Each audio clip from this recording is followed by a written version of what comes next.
Well, good morning, everyone. Welcome to our Strategic Plan and Budget Public Input Committee meeting on November 1st, 2023. I will now call on the Regional Clerk, Will Short, to perform the roll call. Will. Thank you, Chair Harris. Chair Redmond. Present. Councillor Craig. Councillor Deutschman. Here. He's here. Councillor Erb. Councillor Foxton. Present. Chair Harris. Present. Councillor Hunig. Present. Councillor James. Councillor Liggett. Present. Councillor McCabe. Councillor Solonen. Present. Councillor Shantz. Present. Councillor Verbanovic. Councillor Williams. And Councillor Wolf. Present. And we have regrets from Councillor Nowak. Thank you, Chair. Thank you, Mr. Short. I do know that Councillor Verbanovic is on his way. He's running a few behind. Are there any declarations of pecuniary interest? Seeing none, we do have an additional item for closed session today related to labor relations. Is there a mover and a seconder for the motion to go into close with that addition? Moved by Councillor Hunig, seconded by Councillor James. I encourage you to use your e-scribe to do that vote.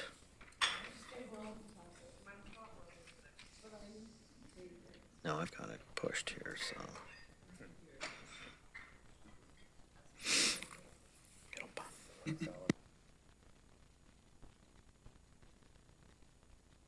Can clerks please mark me as in favor of?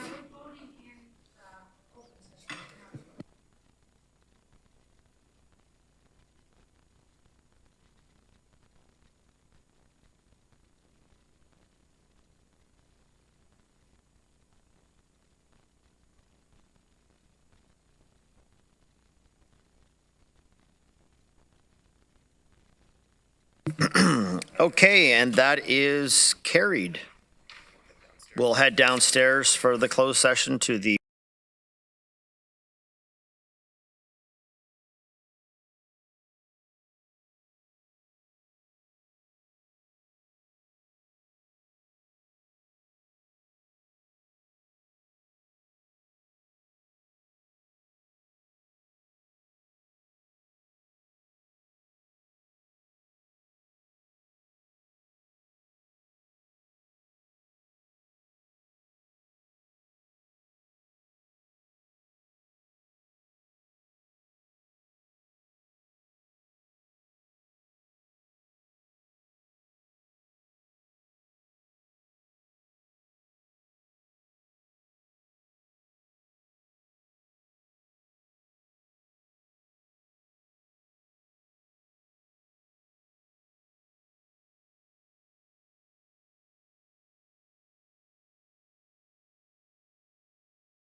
Okay, good afternoon, everyone. I would like to now have a motion. Oh, sorry. We good? All right. We'd now like to have a motion to reconvene into open session, moved by Councillor Salonen, seconded by Councillor James. And we'll use these e-scribe.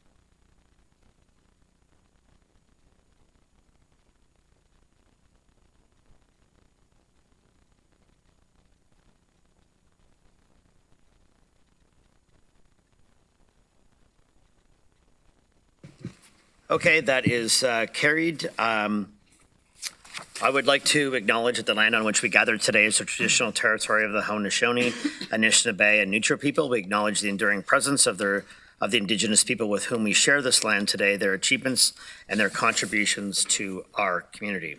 Are there any declarations of pecuniary interest under the Municipal Conflict of Interest Act? Seeing none, welcome to our third Strategic Plan and Budget Committee meeting. At our last meeting, we took a deep dive into the programs and services in support of climate-aligned growth. Today, we will focus on equitable service and opportunities with detailed discussion on paramedic services, children's services, transit, and improving community safety and well-being. We have a lot to cover today, so to make sure we can hear from everyone, we will continue with obviously one question and one follow-up, and then if you have more questions, we will of course add you back into the queue. Tonight, we will hear directly from residents in our second public input session. With that, I'll hand it over to Craig Dyer to kick us off with item 6.1, Growing with Care, Plan and Budget 2024. Mr. Dyer.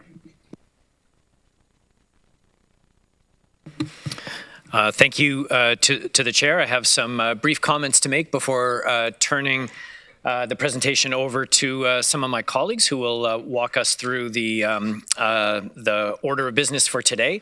And in terms of what we hope to accomplish over the course of the day today, we're going to continue essentially where we left off on October 18th in terms of presenting the draft operating capital and user fee budgets. This represents our second of four detailed review meetings, as indicated by the chair, in this case focusing on equitable services and opportunities. Of course, it's an opportunity for you as councillors to ask questions, to seek clarification, and if there's anything you need us to report back on. And to review the staff recommendations with respect to a series of service expansions relating to the equitable services priority. Next slide, please. And a reminder here of where we're at in the schedule. So this is day 3 of our process that will lead us to final budget day on December the 13th. And we'll continue our reviews today, have a second public input meeting tonight, and then we'll be back again in a week where we'll shift our attention to Homes for All. Next slide, please. So this is just a reminder of the process that you started with, and I think used quite efficiently at the last meeting. Staff have prepared language for you in terms of motions, recommendations with respect to the service expansions that relate to this priority area. They are scattered throughout the presentation, and we'll pause to provide an opportunity for discussion and consideration at that time. We continue, as always, to track all the changes that are made to the preliminary 2024 budget. And of course, the budget as amended will be subject to final approval on the 13th of December. And importantly, a reminder that the recommendations and motions directing staff to amend the draft budget can be altered or removed on budget day without the need for notice or a motion to reconsider. Next slide, please.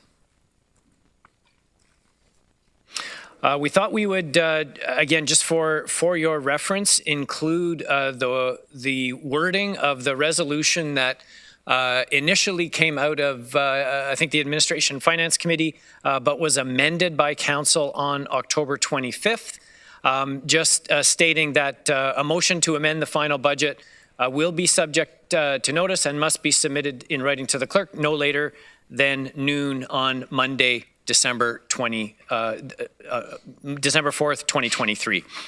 I won't go through the rest of the resolution. I think it's fairly straightforward, but that's the deadline day that we're working towards. Next slide, please. And of course, all of our discussions throughout this plan and budget process are aligned with the recently approved strategic plan, which is shown here on this new graphic for your review. Outlines the 4 priority areas. Of course, climate-aligned growth was covered in some detail on October the 18th. Doing equitable services and opportunities today. We'll follow that up with Homes for All on the 8th and a resilient and future-ready organization on November the 29th. Next slide, please. And so before we get into the discussion today, just a high-level overview of where the budget currently stands, and I'll just walk you through this table from the top down. So we start with the 2023 property tax levy, which was just under $683 million. With respect to the direct regional service portion of the budget, a preliminary base budget was set at $37.6 million. To date, service expansions endorsed by Budget Committee have totaled $2 million. That came out of the October 18th meeting. And then we have the remaining service expansions totaling 4.7 for a total of $6.7 million. And if approved, that would take us to a levy change for direct regional services of $44.3 million. We're still using 2% as our assessment growth estimate, and that would result in a 7.3% increase for regional services, again, excluding the implementation of the plan to end chronic homelessness, which will be considered by the Standing Committee on November the 7th. We also have the preliminary numbers for the 2024 police services budget, which currently represents an increase of $16 million, about 5.5% on the police portion of the budget. And when you combine the two together, it represents a 6.7% tax increase. And with that, unless there's any questions, I will turn the floor over to my colleague, Dr. Wong, who will introduce today's priority area. I don't see any questions, so Dr. Wong, good afternoon. Thank you, Craig, and good afternoon, Council. I'm Dr. Shuli Wong, Medical Officer of Health and Commissioner for Public Health and Paramedic Services. When I think of equitable services and opportunities, I think of a region where we care for one another and steward the land for future generations. I think of a region where everyone has the resources they need to grow and thrive. And I think of the major role the region of Waterloo can play in this. As I reflect on this work, I appreciate how reconciliation, equity, diversity, and inclusion intersect with all of the strategic priorities. You will see that this work is weaved through all of our priorities. When we think about equitable, accessible services across Waterloo region, we think of working towards a region where every resident feels seen, valued, heard, and is able to meaningfully contribute to our community. We think of a region where everyone can be their whole self and access culturally safe and appropriate services. We think of a region where there is trust in government and leadership based on ongoing and honest relationships. And at the region of Waterloo, we are working towards this future by ensuring services are inclusive, by designing services that meet local needs, and by exploring new models of service through collaboration. I will now pass things over to my colleague Fazia to talk some more about the journey that we've been on as a regional government. Thank you. Thank you, Shuli, and good afternoon, Regional Council. My name is Fazia Beg, and I'm the Director of Equity, Diversity, and Inclusion at the region of Waterloo. The reconciliation in equity, diversity, and inclusion journey we've been on as a regional government, as an organization, and as a community has positioned us well for the strategic priority of equitable services and opportunities that we're discussing today. This is an exciting moment in our journey as we now have the opportunity to do things in a way that we didn't previously. This is because of the huge strides we have made in our organizational learnings and unlearnings over the past few years. Those learnings and unlearnings are now rooted in new things, in trying new things, in failing at times, but always learning from them and being stronger because of it. A key turning point for me and for many of us was the 2021 vaccine rollout. I think next slide. It was a tipping point because we learned what it meant to provide culturally safe care and services, to acknowledge and appreciate community wisdom, and how to center community voices in programs and service planning and decision-making. We built a shared path where one didn't exist before, because we spent the time in the basics of building relationships and trust. We learned how to meet people where they were, and that meant changing the way we offered programs and services to be co-designed and embedded in communities where people live. We learned that reaching those most in need was not something we could do alone, and we learned it could only be done through partnerships, through bringing systemic partners and system partners together, community organizations, and grassroots community leaders together. Next slide. All of this has brought us to a point where I'll say again that we are well positioned and ready to offer equitable services and opportunities across all of the areas of the organization.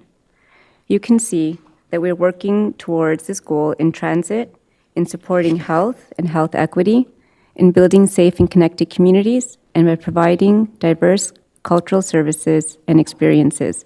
And this is just to name a few. I'm now going to be joined by my colleague Paula, who will talk about how this work relates to our strategic initiatives.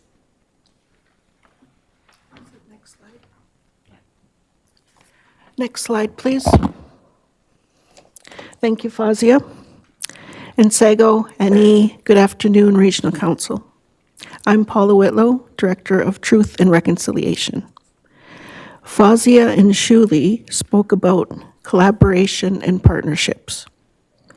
Within the principles of truth and reconciliation, the greatest emphasis is being placed on relationship building and connecting with one another on a human-to-human basis. It is, of course, being open to having frank and honest discussions and having the courage to see other lenses represented in the community. Our ways of knowing and being are also cyclical. So is the strategic plan. There is an overlap between all the quadrants. Equitable services and opportunities stretch across all areas of the strategic plan. What affects one quadrant has an impact on others. It demonstrates holistically the interconnectedness of our community in the region. Since the inception of READY, we have encountered silos and compartmentalization.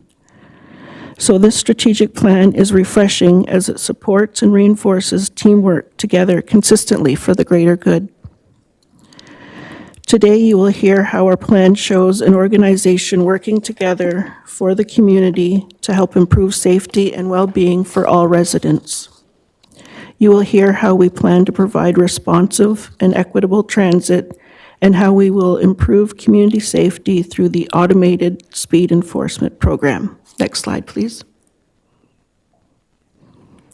You will also hear how we are engaging with community partners and supporting vulnerable populations.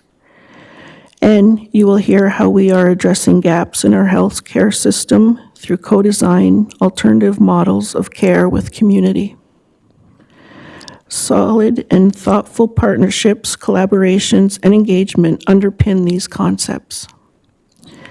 We are working across the organization to shift thinking of community engagement whereby collaboration will be more natural, fundamentally based on relationships and ongoing connections and conversations. Both Shuli and Fazia have spoken already about how this will work as a journey, and we welcome everyone along. I will now hand things over to Peter. Thank you, Paula. I'm going to speak pretty quickly about a couple of slides related to the provision of high-quality licensed childcare. And as I reflect upon working through the pandemic alongside hundreds and hundreds of RECEs, one thing that became clear, I believe, in this community is that accessibility to high-quality, affordable childcare is not only an economic driver, but it's also an equity driver. It's a driver of gender equity and equity across communities who for so long have been underserviced and underserved from an access perspective. We also realized very quickly that the provision of childcare was right up there alongside all the other essential services that kept us running and got us back up and running on so many different levels. So as I believe you know, we're the service system manager, and we're implementing, along with our provincial and federal colleagues, what we refer to as CWELC, also quickly known as the $10 a day childcare. And so I'll just walk through a few points here. You can see on this first slide the degree to which we are supporting families across Waterloo region through both licensed childcare and our early on program. Next budget, please. Or next budget. Let's get through this one first, eh, Craig? As you can see here, all providers of licensed childcare were given the opportunity to opt in to CWELC, and you can see here that we had almost universal opting into this program, and fees have been reduced for parents across this community. So next year we are looking to continue to grow. We will be bringing back in the new year from staff a detailed growth strategy for licensed childcare in this community. And next slide, please. And so what we've added into the budget here is that you can see under the proposed changes, there are new FTEs that are coming into the budget. They are reflected as a service expansion, but please note that 100% of these new investments are covered through our partnership with the provincial and federal government, so there is no levy impact. It includes 6 FTEs to support the ongoing development of the CWELC program across Waterloo region. And with that, I think I'll turn it over to, who am I turning it to? Sure, thank you.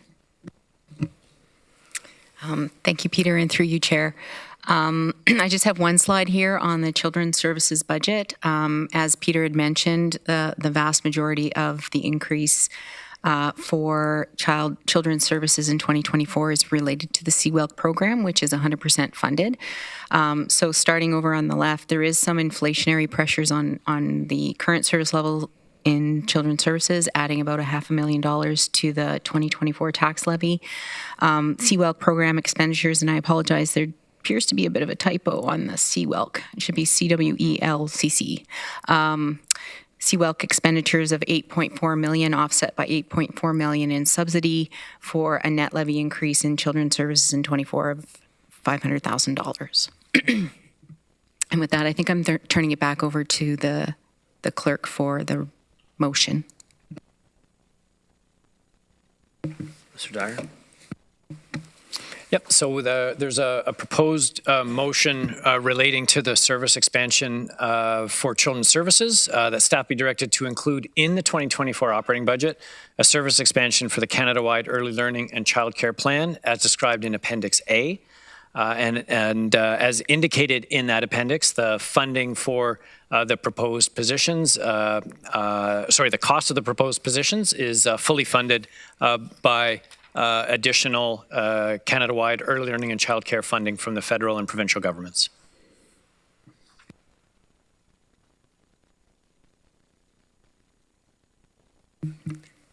I'll take questions. Councillor Shantz. Oh. Okay, Councillor McCabe.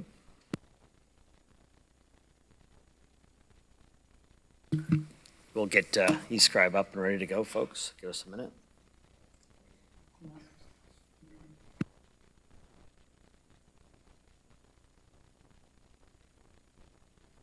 You now can vote.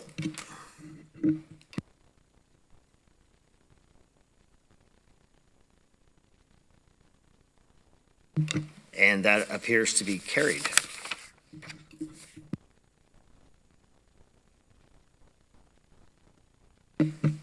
Dr. Wong.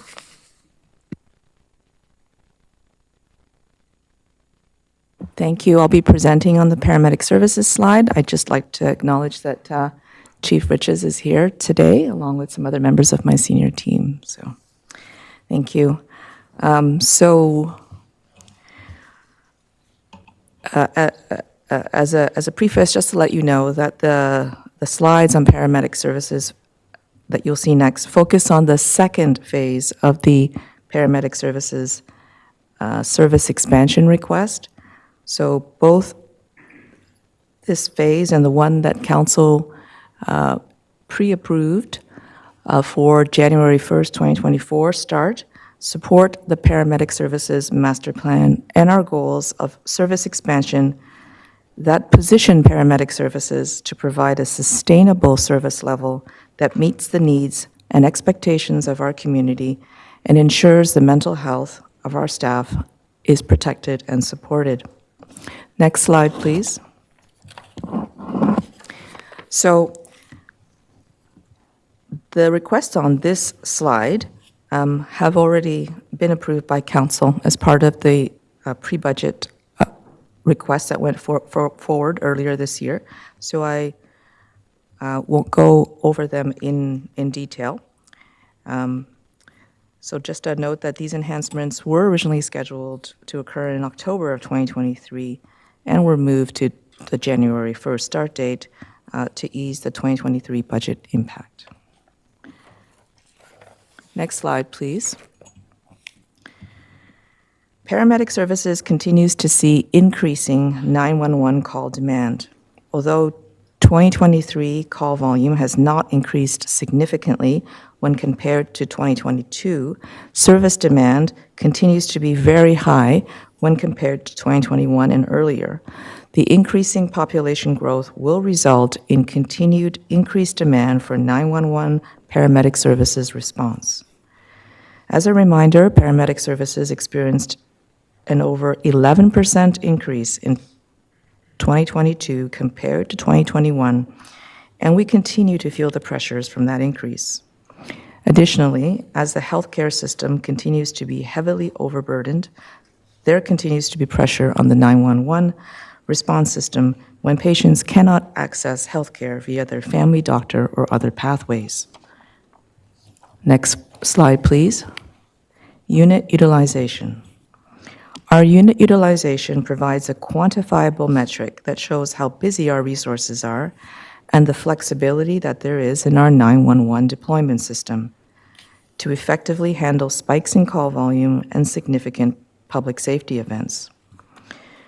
Regional Council endorsed paramedic services master plan calls for a UU or unit utilization of 35%. Paramedic services is currently at 48%, which is a significant spike from a low of 40% earlier this year.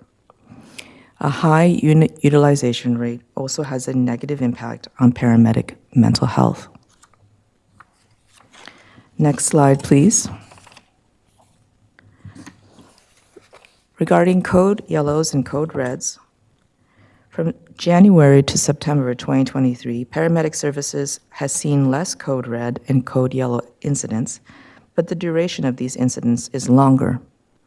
Our assessment is that this is because we have more resources, so we do not go into code red or yellow as often, but when we do get there, there are a number of factors that contribute to making it more challenging to get out of code red or yellow.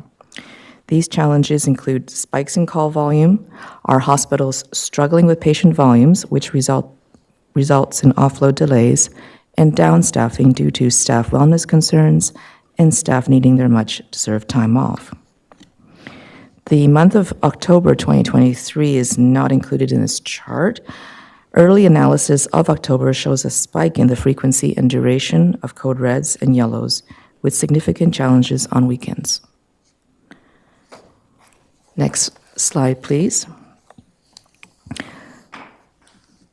So this slide lists several initiatives we are working on to address the many pressures on our system that Chief Riches presented as part of the September pre-budget requests that went to you earlier. So I'm not going to go through them again, but just wanted to put them here to illustrate how we are actively working to reduce pressures, including such things as securing additional funding from the ministry for their dedicated offload nursing funds for the 3 hospitals.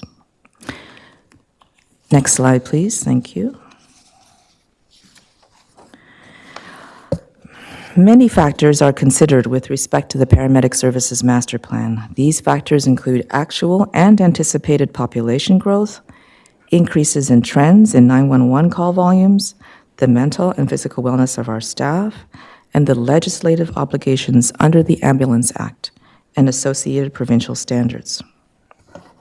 In order to continue to meet the paramedic services 911 response needs of our region, Paramedic Services is requesting these resources listed on this slide with a November 1st start date.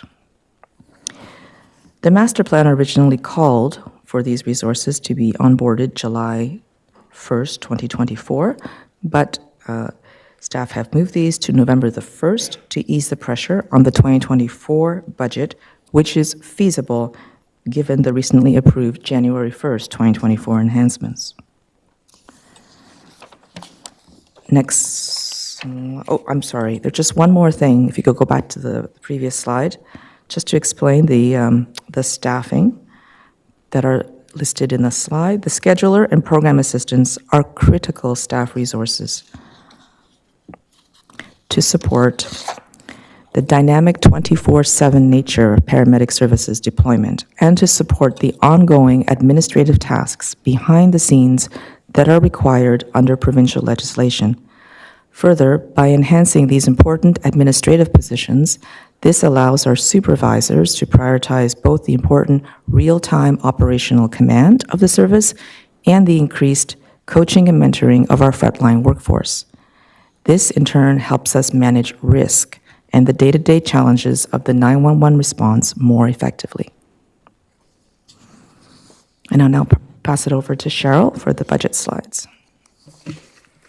Thank you, Shuli, and through you, Chair. The Paramedic Services 2024 operating budget is impacted by a couple of factors, one of which being inflation, which is adding about 1.1 million to the 2024 operating budget. You'll recall that as we implement paramedic services expansions, that there is a 1-year lag in funding. So we will see some removal of TSR funding coming out of the budget related to the 2023 expansion and being replaced with increased subsidies. So that's what's happening in that orange, that third and fourth bar there, second, third, and fourth bar in the graph. Additionally, we are removing some one-time COVID funding that is coming out. We have removed most of the expenditure, but some of the expenditure is actually forming part of the base because there were some expenditures that were felt were necessary to continue operations. So those are going to be attracting additional subsidy 50%. So all of those factors so far are leading to an increase of about 3.4 million in the base budget for paramedic services.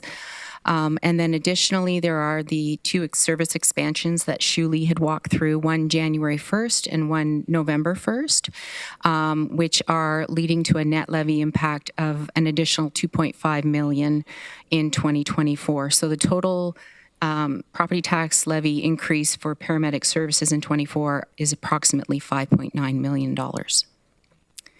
Next slide, please. Paramedic Services also has a 10-year capital program, which totals approximately $106 million through the 10 years, starting in 2024. Primarily, what's in that capital program is a significant amount of vehicle replacements, about $55 million worth, as well as the Paramedic Services Master Plan expansions for both vehicles and stations, another $47 million. And then there's a smaller provision for some facilities renewal related to existing station upkeep. Funding for the Paramedic Services capital program is generally through a combination of development charges and property taxes. We do note that in the case of Paramedic Services, due to service level caps that are provided for in the Development Charges Act, that growth doesn't necessarily pay for growth for Paramedic Services. So not all of the expansion costs are covered with development charges, and we will need to fund the balance with property taxes. I will say that all the vehicle replacements are anticipated to be funded directly from property tax supported reserves. And so most of the debt that you see in that second pie chart is related to the expansion stations in the master plan. And with that, I'll pause for questions. Thank you, and there are a few. And folks, colleagues, I'm going to continue to allow staff to make their presentations in full and then break for questions. So just that's how we're going to kind of roll with things. Councillor McCabe. Okay, we'll come back to Councillor McCabe. Councillor Deutschman. Thank you, Chair Harris. Just a couple quick questions. First of all, I'd be happy to move the motion when it comes to it in the appendix. Slide 22, I just had a question about median versus average. So in slide 22. Somebody could go to it. Thank you. Is that the slide on code reds and Yeah. code yellows? So just, I see we use the, sorry. Slide 22, page 22. Yeah, that one, yes. So in there, we talk about median duration, and I'm just wondering why we use a median versus an average duration. Because, and I may have the terms confused, but median is like, if you got 100 things, this is the 50th, like it's half are below and half are above. And I just thought an average might be a better indicator of improvements that are being made over time. Thank you, and through you, Mr. Chair, and good afternoon, Council. It's a good question, and we probably have to take that back to the epidemiology and health analytics folks about the nuances between median and average. Yeah. That's probably the best answer at this point. I do think that my internal data shows that the average and the median are very closely, the numbers are very close, although not exactly the same. And really what we were trying to highlight was when we're in code red or yellow, how often, like what the average amount of time or median amount of time is that lasts for. The important part of the slide, if I may, is that how much longer we seem to be in code red and yellow than we were before. If you remember last year, we were in code red and yellow far more frequently, but for far less amount of time. And it was like a bobbing kind of thing, across the year. Whereas this year, there's a lot of factors that contribute to, we don't get into code red and yellow as often as we used to, but when we do get into it, it's harder to get out of it for a variety of system factors, which I'm happy to explain at another time if needed. Thank you. Yeah, okay, so we're just in that. Just to follow up, Chair Harris, I happen to see Mayor Chow commenting about offload delays just recently, and I think in one instance there was a 15-hour delay to offload. And I was just curious, I was going to ask, are the code reds getting better? Like, are things improving as we move into 2023 into 2024? Are we still having very, very long delays? And like I saw, your chart shows a higher duration of code red for the whole of 2023, but are we starting to see improvement as we move through 2023? I would say overall, through you, Mr. Chair, sorry, I would say overall for the year, we have seen we have seen less frequent episodes, which obviously is an important metric than being in offload or in code red or code yellow every day. It's important to point out that offload delays in and of themselves do not cause code reds and code yellows. It is a contributing factor to code reds and yellows, but there are other factors that contributed to code reds and yellows as well, including things like spikes in 911 call volume, our staffing deployment, if we're fully deployed or not because of staff illness or things like that, and other system pressures. So it's not a direct one-to-one comparison. Offload delays equals code reds or code yellows, but certainly offload delays, when they are a challenge for us, it is a contributing factor to me in terms of how we get out of code red or code yellow, because if our resources are stuck at the hospitals, it's harder to get them put in the community to make the code red or code yellow get lifted, if that helps. Oh, thank you. That helps explain it. Thank you very much. Thank you. Councillor Craig. Well, thank you, Mr. Chairman, through you. In past discussions about the service levels in the region, I've noted anyways over a period of time that the response times in Cambridge are slower than the other urban areas. So am I going to see an improvement because of these new additions? Because I'll be watching, just so you know. Through you, Mr. Chair, and I believe you said that to me on September 12th as well, Councillor Craig. Certainly, there are a lot of contributing factors to response times. We have seen an improvement, although the response times in Cambridge are higher than we would like them to be. Overall, the improvement in Cambridge is better than it is in some other communities within the region.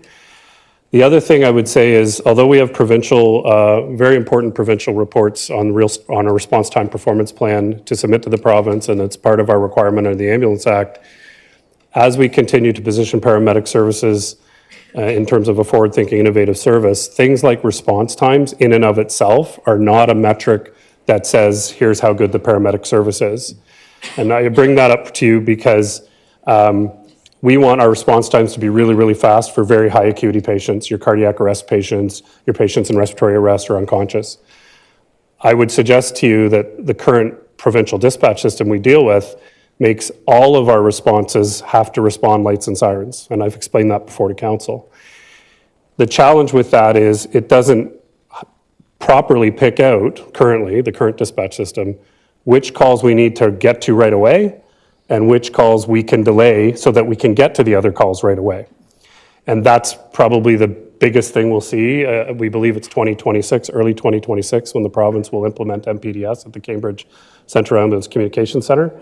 And we think, so I bring that all up to you, to council, to say response times are important. I'm not trying to minimize their importance, but they're not the only metric by which we define our service and what we provide to the residents. It doesn't really answer your question, Councillor Craig, and I appreciate that you will be watching, sir. And I know every councillor will as well for their communities. But response times in and of itself is, I would argue, an antiquated measure by which we measure the success of our paramedic services. All right, thank you. Councillor McCabe, I know you stepped out for a minute. Do you want to? Just thank you. Through you, I actually didn't have a question. I just wanted to comment and say congratulations through you to the 5 paramedics who recently were awarded the Governor General's Awards. That's really a tremendous achievement. So just wanted to note that. Thank you. Thank you. Councillor Deutschman. Thank you, Chair Harris. If we could go to slide 26, page 26. Just had a question.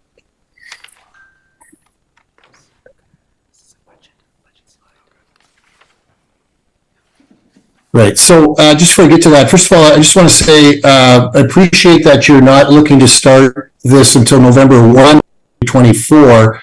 So I'm presuming you're satisfied that the needs of the community will be met and continued improvements as we introduce this by November 1, 2024.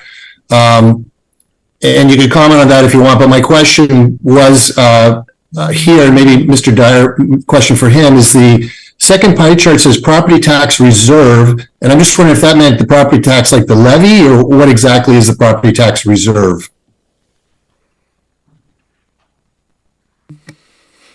Yeah, through the chair, this, for the most part, will be the vehicle replacement reserve. We have vehicle replacement reserves in place in a number of different areas, and essentially what we do is through the annual operating budget is we make a contribution into that reserve, and then funds in the reserve are used on an as-required basis as replacements occur. Okay, so no part of the levy is used other than what's gone into a reserve over the years? Is that, like, the current levy contributes to any of the costs, or is it just all out of reserves, debt, and, grants and subsidies? Right, it's the latter. Yes, so we make annual contributions into the reserve. We use that reserve on an as-required basis for certain projects, specifically relating to new ambulance stations, where we don't typically set aside funds. We use a combination of tax-supported debt and development charges to fund those types of projects. And I guess, Chair Harris, I'd like to hear from the chief on the November 1st implementation date, if he's satisfied with that. Thank you, and through you, Mr. Chair. I would say that because we're expanding already through the council-approved motion for January, one of the things we always want to measure and be fiscally responsible on are the enhancements we're doing working, and is the investment, the return on investment worth it? And so one of the things we looked at is, because we're adding units in January, do we want to add them again right away in July, having not fully been able to analyze what the January expansion has done? So that was one of the reasons that we supported moving it later in the year. The other thing that we noticed from this year's expansion, because as people might be aware, we expanded in July of this year, for a variety of operational reasons, expanding in the summer was a challenge for us because there's a lot of people that have time off and vacation and a lot of different things that challenge that. So by moving it away from the summer period, it allows us to stabilize our summer deployment and then add deployment in at the end of the summer. I don't know if that helps, but that was our rationale. Thank you. Councillor Shantz, if that is you. Thank you. Since I've been sitting around this table, we continue to, I continue to feel like we're sort of behind the times for paramedic services. Are we catching up? Through you, Mr. Chair, how much time does everybody have? I'm just kidding. I would say that we are in a much more healthy, sustainable operations position than we were prior to my arrival, like pre-pandemic. I think that this council has made really, really courageous decisions to invest in paramedic services at a time where probably in previous years we weren't getting those investments. That's just a general comment for me. I wasn't here. Every paramedic service across this province is, I'm sure every chief is in front of their council, just like I am today, about the same issues. The challenge with the level of and the types of service we provide to the community is that we're providing a service in which we don't control the input in terms of the 911 call, and we also don't control the output in terms of what happens to those patients at the hospital. And so that is always a really challenging thing for us to address. I think we're very solid at it in terms of working with our hospital partners in the Ministry of Health. But I would say, short answer is I would say I believe we are catching up. I think I mentioned in September, though, to council that these investments need to continue so that we get to a point where we have a healthy, sustainable deployment model and we're not playing catch up. We still are playing catch up now, but it's getting better. And I think if you'll remember, if you'll indulge me, I used the comment about it's like taking antibiotics and finishing the course of antibiotics. If we don't continue these investments, then we will constantly be playing catch up, and council will be rightfully concerned with the level of service we can provide to the community. I don't know if that helps. I don't see any other questions, but I have one, Chief. I know you've been in for some time about the dispatching system. I know you've been a great advocate yourself on behalf of probably a lot of other communities. I'm just wondering if you wouldn't mind updating, knowing that we're talking about this today in terms of budgeting, how that advocacy is going on behalf of the region. Yeah, through you, Mr. Chair, and thank you for the question. I believe I reported this earlier this year. I may not have, however. So we were informed by the province that they have slated the Cambridge Central Ambulance Communication Center for MPDS implementation for January to March of 2026. So our take is that our advocacy worked, also with the help of Chair Redmond and others here. Originally, the Cambridge CAC was at the bottom of the list for CACs across the province, quite honest. And now we're in the middle of that list. And also, we advocated that you can't update CACs around us and then have our CAC not be updated. You get what you call an operational CAC island, because the old system and the new system do not work very well together. So we're happy to report that the current deployment plan by the Ministry of Health factors that in. So as an example, the Hamilton CAC is going just before us, and because we feed into that CAC, it kind of fits from a geographic sequencing perspective. We are hopeful that as the province continues its deployment, that they may be able to speed up the timeline, but they've not been able to provide us any guarantees of that. They just implemented it at the Renfrew CAC in the east end of the province last week. And every time they implement it, they get quicker at it. So we're hopeful for that, but hopefully that answers your question. Great news, Chief. Thank you to everyone involved in that. I do believe we're ready for the motion moved by Councillor Deutschmann, seconded by Councillor Foxton. Please use eScribe.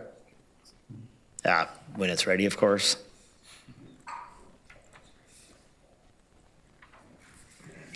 And it's up.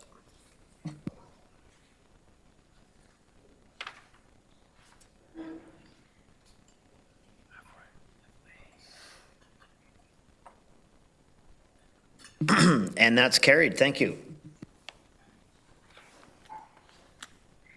And I'm back with a couple of additional slides now on the next service enhancement, which is 100% provincially funded. And that's the community paramedicine expansion. So as paramedic services in Ontario continues to evolve, more and more focus is being placed on upstream solutions designed to safely redirect 911 patients to alternative models of care. An expanded and sustainable community paramedicine program supports this shift and allows us to direct resources to supporting patients in the community so that they do not need to call 911. Next slide, please. In order to ensure that the region of Waterloo Paramedic Services is well positioned to lead the way in the shift to upstream equitable service strategies, a commander of community paramedicine programs is needed. This critical role will be responsible for system planning, strategic oversight, and policy development for all community paramedicine programs and outreach strategies. The program assistant listed on the slide will ensure we meet mandatory ministry reporting requirements and ensure timely communications follow up with patients and families. This role frees up our community paramedics to focus on direct patient care and be out in the community supporting patients and their communities. And finally, in order to ensure we can provide community paramedicine services to multiple patients concurrently, an additional vehicle is required. And with that, I'll turn it over to Cheryl for the budget slides. Thank you, Shuli, and through you, Chair. As Shuli mentioned, the community paramedicine program is 100% funded. So the graph we're showing on this slide actually starts off showing that the 23 levy was zero, and then gives a reflection of 3.2 million for the 2023 budgeted expenditure. Adding to that is inflation of about 700,000 for 24, the service expansion cost that Shuli had mentioned in her presentation. So the additional expenditure in the community paramedicine budget is about 900,000, which is obviously 100% funded and leading to a budgeted subsidy for 2024 of 4.1 million and a zero proposed net property tax levy as well for 2024. And I don't believe there's any capital slides, so I'm turning it back over to Craig, I guess, for the motion. Through the chair, a motion for the proposed community paramedicine expansion is on the screen. Staff be directed to include in the 2024 operating budget a service expansion for community paramedicine as described in Appendix A, and that appendix outlines the 2 positions and the funding from the province to fund those positions. And we have a question from Councillor Foxton. Mr. Dyer, would this be an example of where the working fund reserves is used to facilitate the cost of this until we get the funding a year later from the province? Maybe not. So through the chair, in this case, no, we don't need to do that. We're anticipating that that the funding will be available to us at an appropriate time relative to these positions. There's probably a little bit of cash flow that we may need to do in advance, but nothing of great significance. Okay, thank you. So this is not like an ambulance where we pay for it and a year later we get the funding? Right. So the example you're thinking of is in terms of the overall land ambulance operating budget, where the funding from the Ministry of Health lags 1 year when it comes to expansions. So if we think about the earlier conversation today with the service expansion for January 1st and the service expansion for November 1st, in those cases, we use the tax stabilization reserve to essentially phase in, if you will, the levy impact of those service expansions, because we know it's not going to be until the following year when the province will provide that funding. Thank you. Councillor Deutschman.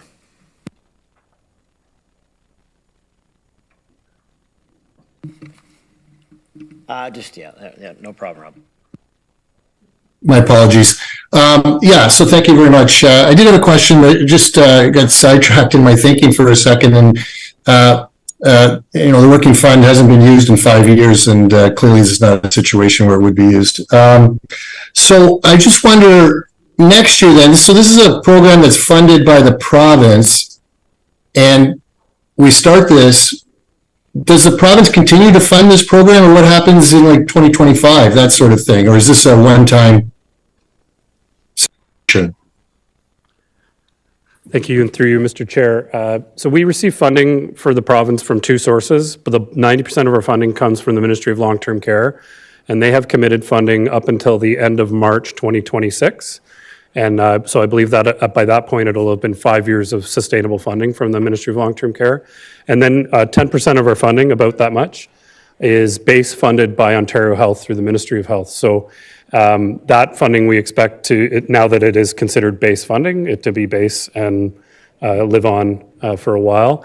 In my conversations with provincial counterparts, their long-term goal, and they can't commit to anything yet, as you can appreciate, but their long-term goal is to make this program base funded, because all of the paramedic services and municipalities in the province have said to them how difficult it is to do sustainable system planning and expansion when we don't know what the funding will look like in 3 years' time.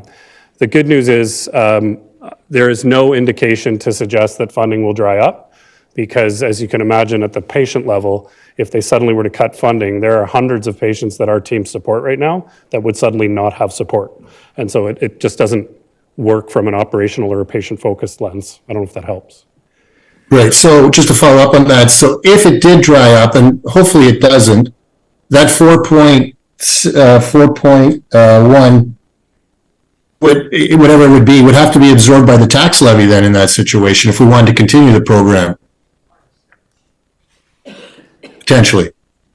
Yeah, through you, Mr. Chair, and Commissioner Dyer might have a comment on this, but my thoughts operationally would be we would have to obviously analyze that at the time and decide what we were going to absorb in our regular paramedic services operating and capital budget. Or, are we trying to hand off the care of the patients on our roster to other agencies? And that, as we all know with the healthcare system, would be the challenge, is do they have the capacity to take on that patient load? And I would suggest the reason we have community paramedicine programs right now is because there was a gap in making sure patients receive the home care that they needed. Right. Thank you. I don't see any further questions on this one, so.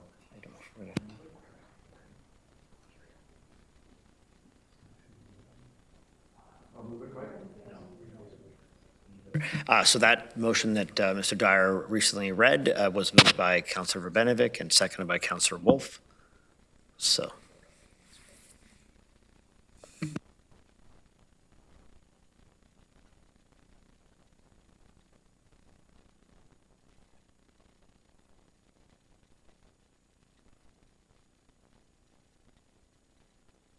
Yes, and that is carried.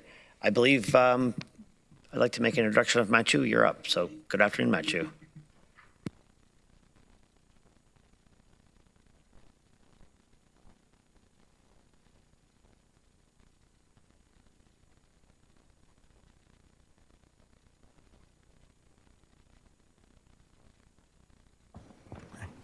Good point. Green equals on. Good point. Thank you. So this afternoon, I'll run you through parts of the transportation and transit budget that are really supportive of the equitable services and opportunities priority. So 2 weeks ago, I brought forward to you the work that staff has done on showing how some efforts are specifically targeted for climate aligned growth. But that's not the only strategic priority that we're supporting. And so today I just want to bring forward a few elements that show also some of them don't have direct budget impacts and are more about steering our activity towards accessibility, equity, inclusion, and more precise alignment with community needs. And then there is a few that have significant budget impacts. So some of the key initiatives that I'll talk are listed on this one, but I'll run you through them one by one. So first, so this one does not have a direct. There's no service expansion requested, but it's really about steering the work that the team has been doing on road safety to focus on vulnerable users. Again, from an equity perspective, and that's what we've heard also from you and council on when we brought the road safety plan or on multiple occasions is how do we focus a bit more on pedestrians, people in wheelchairs, rollers, cyclists, to make sure that they are as comfortable as drivers on the road network that we build. And protect them from injury. So they're really some of the objectives for next year. So are about working on the pedestrian safety record of roundabouts. We know it's comparatively to signalized intersections. They remain a better solution, and they statistically outperform signalized intersections year over year. But we understand that there are some areas where they can be uncomfortable for users, and some areas where pedestrian pressures are so high that maybe some additional infrastructure needs to be put in. So for that, we'll set up some pilots to work and test new solutions to address that, and then generalize across the network as we rebuild or extend the roundabouts. There's also a focus on reviewing our warrants. So we've heard from a number of you in specific areas where pedestrian crossings don't feel at the right scale in urban areas, and so that's more of a policy review again, but that's something important for next year. And same with protected intersection designs and right turn on red restrictions. We had mentioned that in the road safety plan in the spring this summer, but accelerating the implementation of these will also be important for the vulnerable users.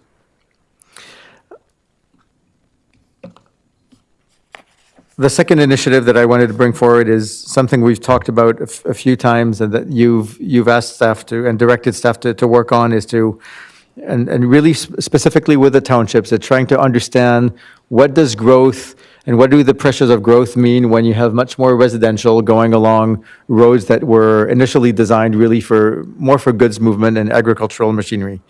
So there, in terms of the objectives, we've worked carefully with a number of your staff to really refine what the specific need is. So some of it is relative to speed, some of it is to conflict of usage, for example, between agricultural users and light vehicle or active transportation users. And so for this year, it's really about focusing on defining the scope properly, doing the engagement with the townships, with the rural communities in depth, so that we can that can influence the prioritization of the capital plan in the future. The third initiative I wanted to present is, and I mentioned it 2 weeks ago on the integrated mobility plan, but focusing very much on the climate piece.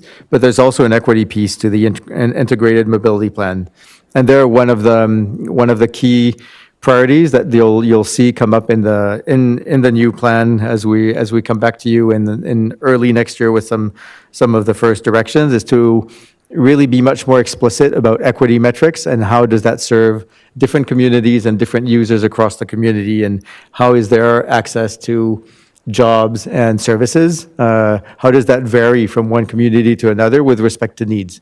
Again, this is in line with the strategic priority, it's how do we make sure that what we're doing is not just aligned with like volumes of traffic, but actually aligned with people's and communities and neighborhood specific needs across the region. Now, just turning to the bigger service change that we've talked about in council and that you've supported and directed us to accelerate. This is really the big service expansion for us next year, on the deployment of the expansion plan that was presented to you in the summer on automated speed enforcement. So we know this is, this enforcement mechanism is effective, and the objective is, so today we're working on doubling the number of sites. As you remember, there's 16 today.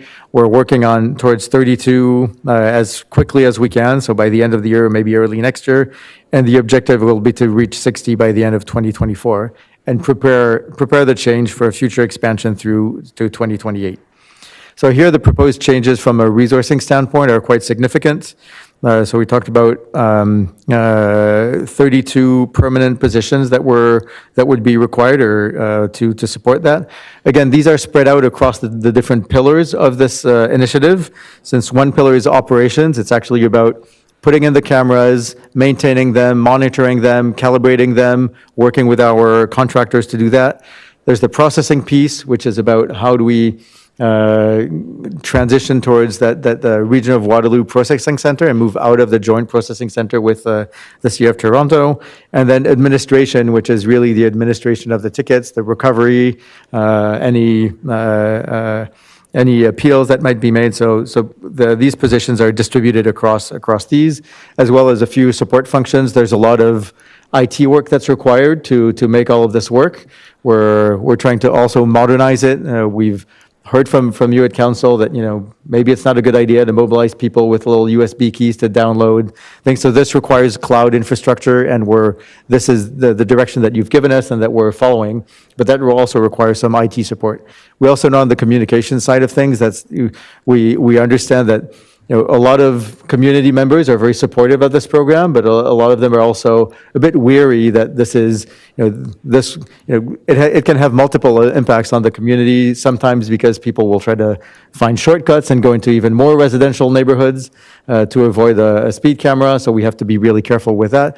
And we really want to communicate very clearly that this is about improving road safety and reinvesting in road safety everywhere, and targeting our schools first, and making the schools and the playgrounds a really great community place to live, where people can play without having second thoughts about the traffic that's driving alongside them. So there, all of that requires these resources. Same on human resources. So we know 33 people. That's a lot of new bodies to bring in the organization, even though they're spread out across the three pillars of the program. There's a lot of training that will be required, including in alignment with external requirements for court administration, for example. There's work on from facilities to renovate 99 Regina, and that will help us just to create the conditions for success to recruit the people throughout the year and make this program successful. And at the same time, from a policy standpoint, the change will come also in 24 with the investigation of community safety zones, and we'll bring that back to council as a way to go beyond school zones to leverage this effective enforcement mechanism in an intelligent way. And I'll pass it to Cheryl for the precise budget impacts. Thank you, Mathieu, and through you, Chair.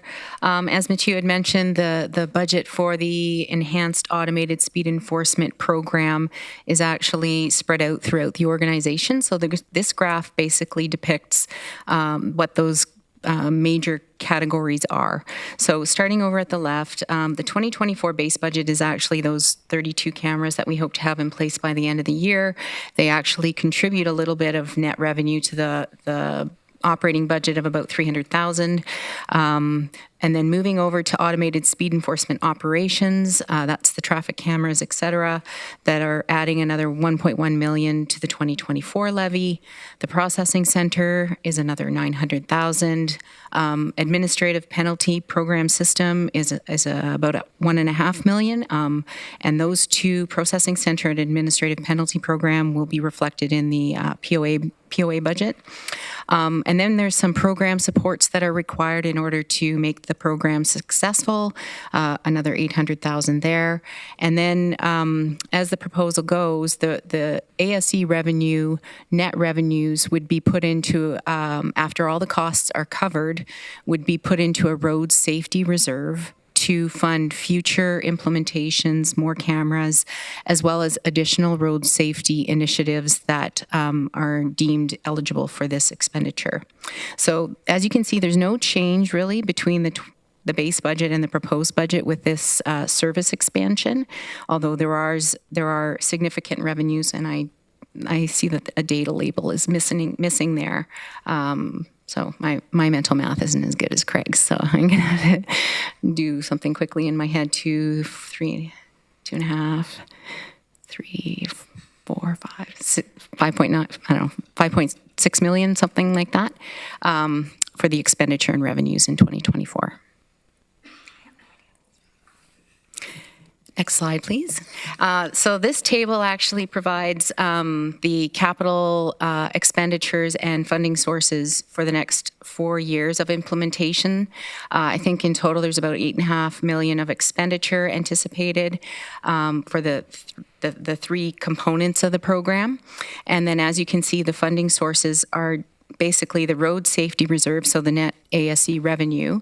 I do note that in 2024, there is a bit of a revenue shortfall, so we're proposing to, for lack of a better word, borrow from the general tax supported capital reserve and then pay it back in 2025 when more ASE revenue comes through operations. And with that, I'll pause for some questions at this time. Yes, and we do have a few. Councillor Shantz. Thank you, Mathieu. You and I have talked a few times about the speeding in the townships and in our settlements. I was hoping we'd have a plan in place by this fall. I think that was the motion that was put forward many months ago. But seeing that's not here, I guess I'll ask you, is there room in the budget for short-term solutions? I really don't want to wait another year or two to put something in place.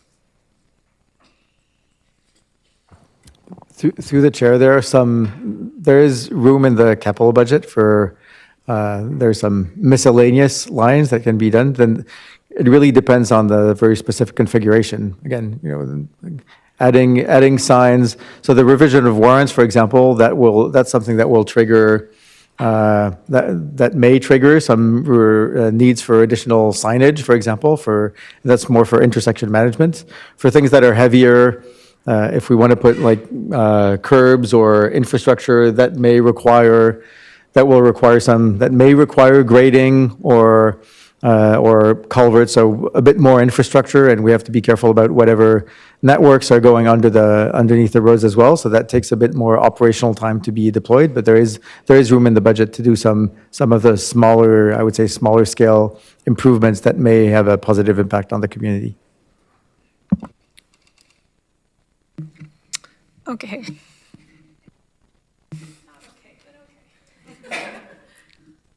Councillor Wolf.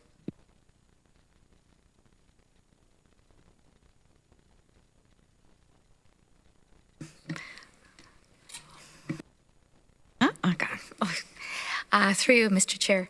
A couple of questions. So in the 2024 budget, how much is this program costing us? Because you did say we will be borrowing it.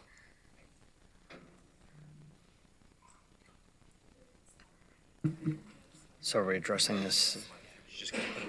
Oh, okay, okay. Could you put slide 38 back up? Yeah, so you'll see the second to last row at the bottom of the table.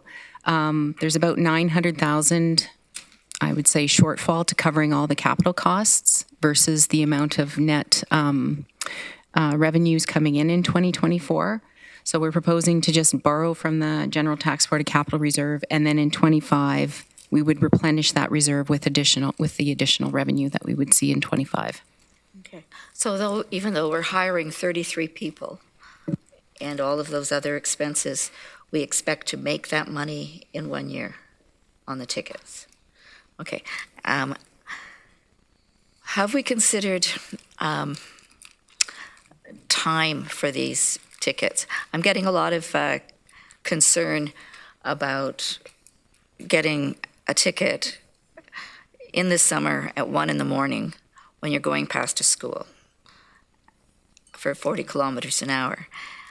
And I'm hearing in Guelph where their cameras are where they're in similar situations, I think at 30 kilometers an hour, where they're being spray painted and damaged. So I'm not sure everybody is on board with the speed cameras at all hours of the day. That's all. So have we considered, I know there are some schools where it says 40 kilometers an hour between certain hours. Have we considered any of that? Through the chair, so we're actually bringing a report back next week to council on the effects of time limitations on speed. So I know the results, and it should be you'll see that report in detail, and well, it's already I guess it's already public, so you can see the results of that.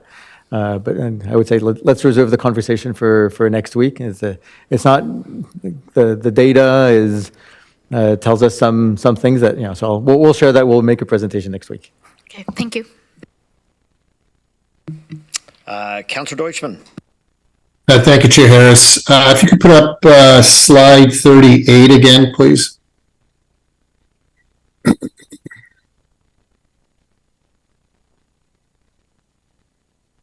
So my question, and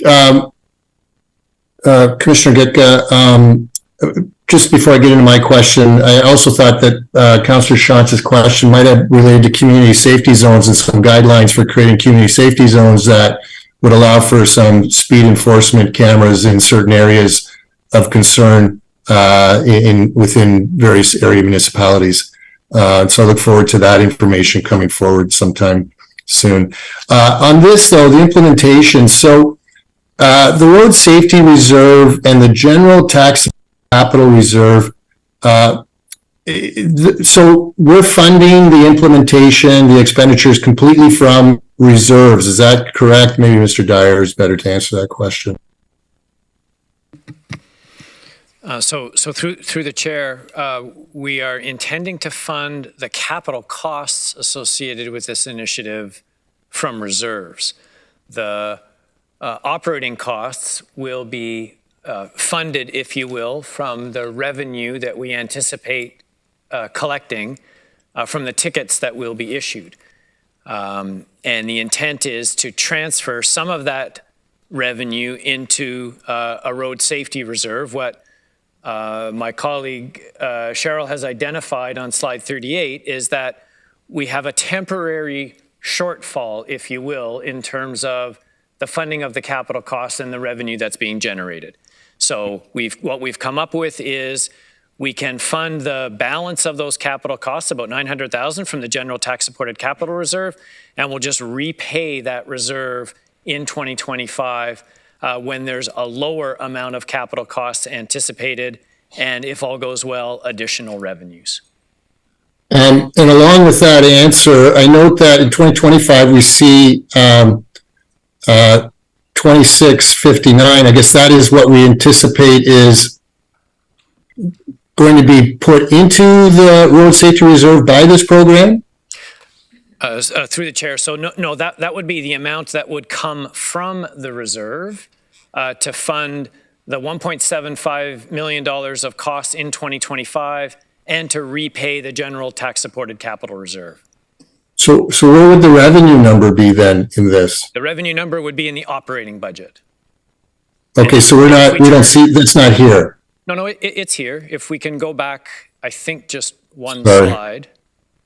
Right. So this slide shows the 2024 Automated Speed Enforcement Initiative budget, the various components on the expenditure side, and you can see the third bar from the right is the contribution to the road safety reserve, and all the costs from the automated speed enforcement operations, the processing center, the administrative penalty system, program support, are all intended to be funded by the revenue that will be generated.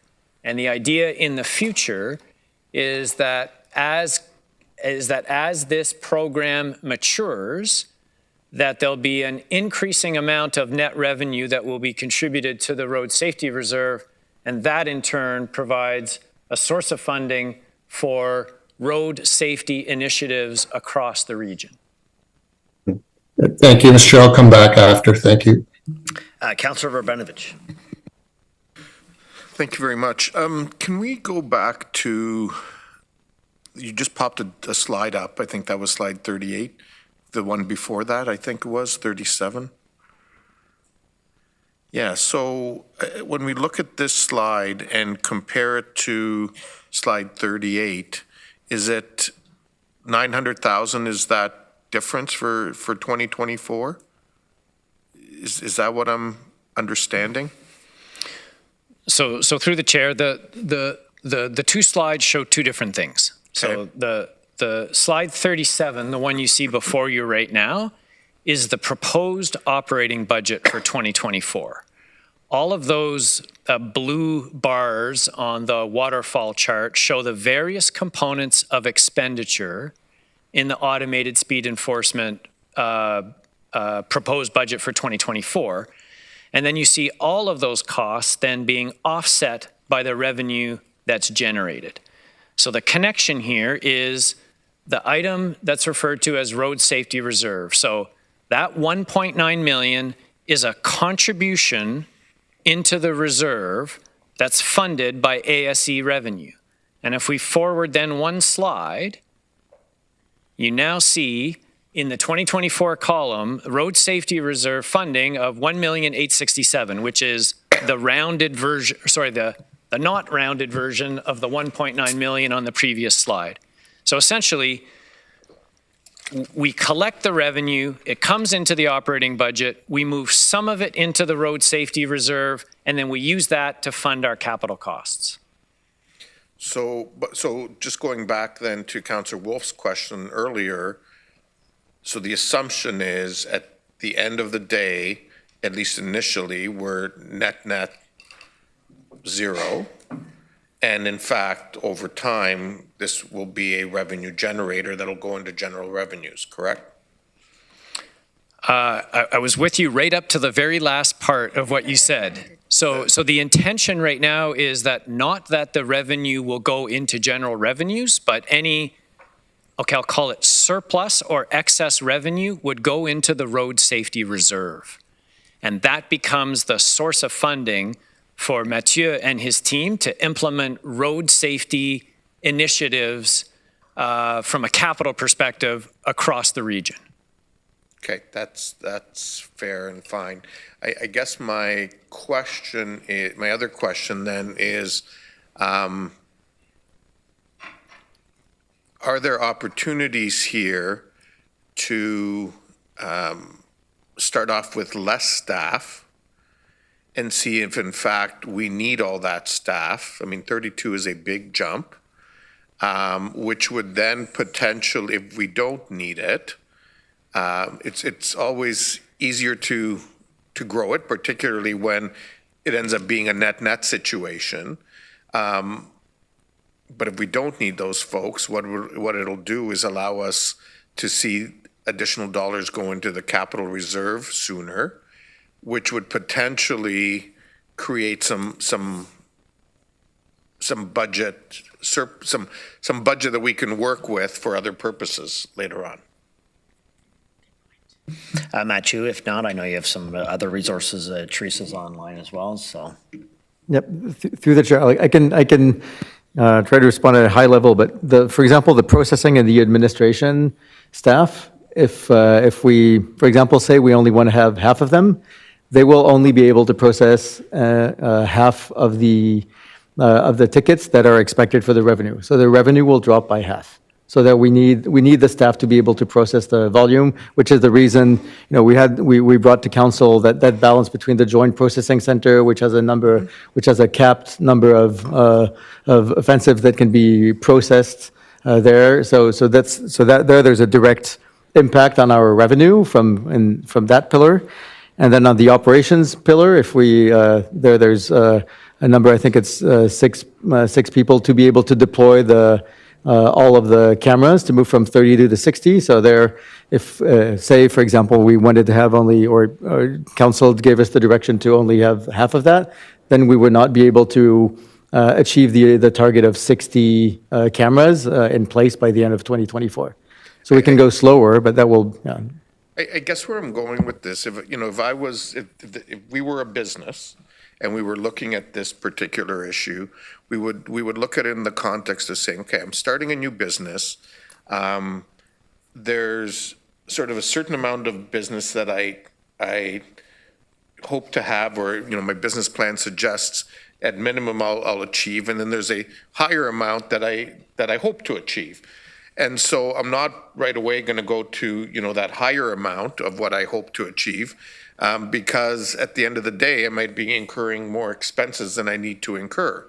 And so what I would do is start with the lower amount and then staff up as that becomes necessary. And so I'm trying to push back a little here, because I think this is an opportunity where maybe we're being we need to be ambitious from a safety point of view, and I think council has indicated their support of that. I'm not sure that we're being as maybe perhaps as focused and tight as we need to be in terms of what the staffing request is. Get another pandemic and the schools are closed. Just taking money. Through the chair, I mean, well, and we brought the multi-year expansion plan and the rhythm of the plan to council previously. So if council wants to direct us to go slower for a road safety purpose or for a business purpose, we can, we'll just follow your direction. I think for us, the main objective remains a road safety objective. So the target is very clearly, and this is why the road safety reserve is there, is that we anticipate and we want to do everything that we can do to actually lower speeds and that people don't speed near school zones. And so ultimately in our, this is where this is a bit of a self-defeating business proposition. Our objective is to have zero revenue out of this in the future, because everyone will drive the speed limit and respect the lower speed limit near schools. In the meantime, we'll follow council's direction. If you want to stage things in a different way than what was presented in the previous report and that multi-year plan, we'll definitely follow your guidance. So I want to be very clear so that this isn't misconstrued in any way. I am not looking for us to be less ambitious in terms of addressing the safety issues in our neighborhoods and in our school zones. What I'm saying is that perhaps we can be a little less ambitious in terms of how quickly we're staffing that up in order to do it, and see if, in fact, what the actual real need is, considering that we haven't been in that operation yet. And so I know we've done a lot of good work studying it and so on, but, you know, people will respond accordingly depending on how we set it up and the level of effort that perhaps is required in there. So I think it deserves some further consideration. I know Mr. Lochner wants to chime in. Yeah, thank you. And Councillor, I think I understand your question, but I just want to play it back. Is there a way to start the operation with fewer staff, fewer expenditures? And I think this is worth explaining just to make sure we all understand this. My understanding was the number of staff is proportionate to the number of cameras. And we've calculated, based on our experience and experience of other jurisdictions across the province, a certain number of staff to do processing. And so to achieve a smaller staff complement is the only way to achieve that, to have less camera time, because we wouldn't be able to process fines? Or what's the barrier here? So how can we actually reduce the expenditure? Yes, through the chair. If we want to limit the staff complement from increasing, then that requires a reduction in the number of, or in the targets of the numbers of cameras that we would want to implement in 2024. Okay. Respectfully, I don't agree at this point, but I will leave it for now. Well, there is a motion in front of us, so if there's a change to that, I'll leave it with folk, but I'll carry down the list. Councillor Salonen. Thank you very much. Through you, Chair. On the staffing complement as well, I was wondering, why are we looking at permanent, as this is, I mean, not a pilot project, but it is the start to a project, and kind of to Councillor Verbanovich's point is, could we maybe look at doing one-year contracts, or not necessarily putting full FTEs, especially as you've mentioned, long-term we're looking for behavioral changes and hoping not to even really need this department in the future. Well, through the chair, I think we're just following council's direction on the multi-year plan that was approved. So right now we are ramping up. This is again, the capital table there shows the 4-year impacts, and we're still looking at it as a at least a 5-year and probably a 10-year effort. We know other jurisdictions that have been expanding. This takes time. Behavioral change takes time, and we know it actually requires physical change to the roads to be successful. So it's, I don't see it. So I don't think. And when we brought it to council in the summer, it wasn't a pilot. It's really it's a 10-year. It's at least a 10-year effort, and we've been kind of following the dynamics that council has directed us to follow. And a follow-up, if I may. Thank you for that clarity. And just wondering as well, I believe back in the spring when you did bring it forward, there was questioning about clarity of signage and just making it understood. Again, kind of what Councillor Wolf was touching on. I know driving through other municipalities that have speed cameras, there's like flashing lights when the speed is lowered for school zone area. Curious if that's included and encompassed in this plan and rollout, or if that is something separate. Through the chair, all of the signage pieces included in the plan. We'll bring, when we talk about speed in school zones and time limitations next week at committee, I think you'll see where we want to land with or our recommendation with respect to that. Okay, Councillor James. Thank you. Through you, Chair Harris. Councillor Verbanovic touched on a lot of what I was going to say in some of my questions around the number of staff and if that is absolutely necessary, similar to the business reference when you're scaling, is it necessary to start with the largest number? One of the questions I have, though, is related to the cameras itself. So we're going from, 34 and up. Are they always going to be running at the same time concurrently? Through the chair, so yes, the objective, so today we know we have semi-fixed cameras, and what was presented in the plan in the summer is to move to fixed cameras everywhere. So we don't have to move them around anymore, and then it's just clearer for the community. Okay, and just to follow up, in terms of the staffing complement, can you break down, so how many are administrative versus how many are kind of doing any of maybe the engineering background stuff? What does that look like proportionately? Through the chair, we can bring back the details separately if you want the detailed breakdown. Just to go back to your initial comment on going with the maximum number, the 33 here are not the full extent of the multi-year program. I think when we talked about it in the summer, I don't recall the exact number, but it was more, the order of magnitude was more about around 80. Okay. So there are further processing and administration staffs that are required, to move from, to be able to process and administer tickets from, I forget what the target was in terms of camera, 280 cameras instead of 60. That will require an expansion there. Not on the operations side, because the operations side is more, it's a balance of maintenance and how many new cameras we have to put in place.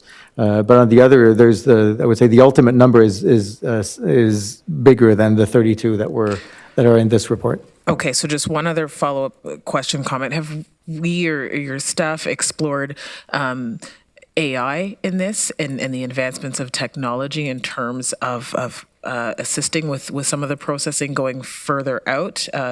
It may be an option or something to consider with the way technology is and in terms of staffing, just that thought. Not sure if AI has been part of the conversation.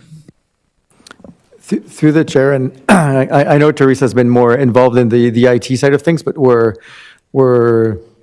happy to take that back. We heard that from council to be able to take maybe a little bit of risk on the technology side. So I think the way we're preparing it with IT is we'll be the first municipality that switches that processing piece to a cloud-based system as opposed to the USB stick version. So I know IT is they're very interested in moving this and taking maybe a few technology risks to be able to be as lean as possible.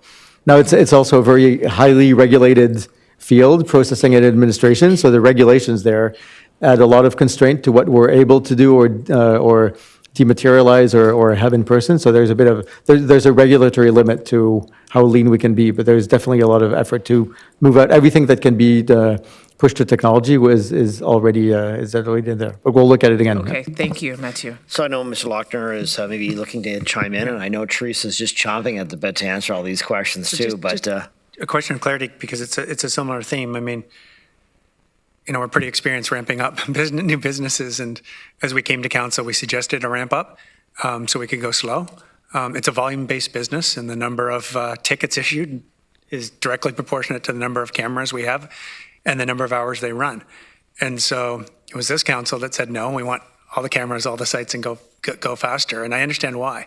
So I just need some clarity. We can take this away. I don't know we're going to solve this today. We need clarity on if we want to ramp up, that means fewer cameras or them on a lower time. And that wasn't the direction this council gave. It was speed. And we said that's going to take a lot of staff. So I understand the concerns. I'm just not sure what to do with that other than take it away and try to take another look at this. I don't think that's what you're asking for. I think you're talking about how to ramp this up, and that would mean less cameras, less time.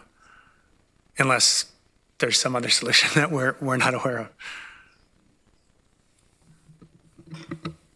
Is that good, or we need? Yeah, that's good. I mean, when it comes down to it, how can we be more efficient and lean? And if there's avenues for technology to be incorporated in that haven't been explored, I think it's something for us to consider because, with the trends that are there now, AI technology, it is advancing and recognizing that we need that human element, but is there avenues that staff can look into going down the road where technology can be implemented to avoid future potential expense and also efficiencies as well. Thank you.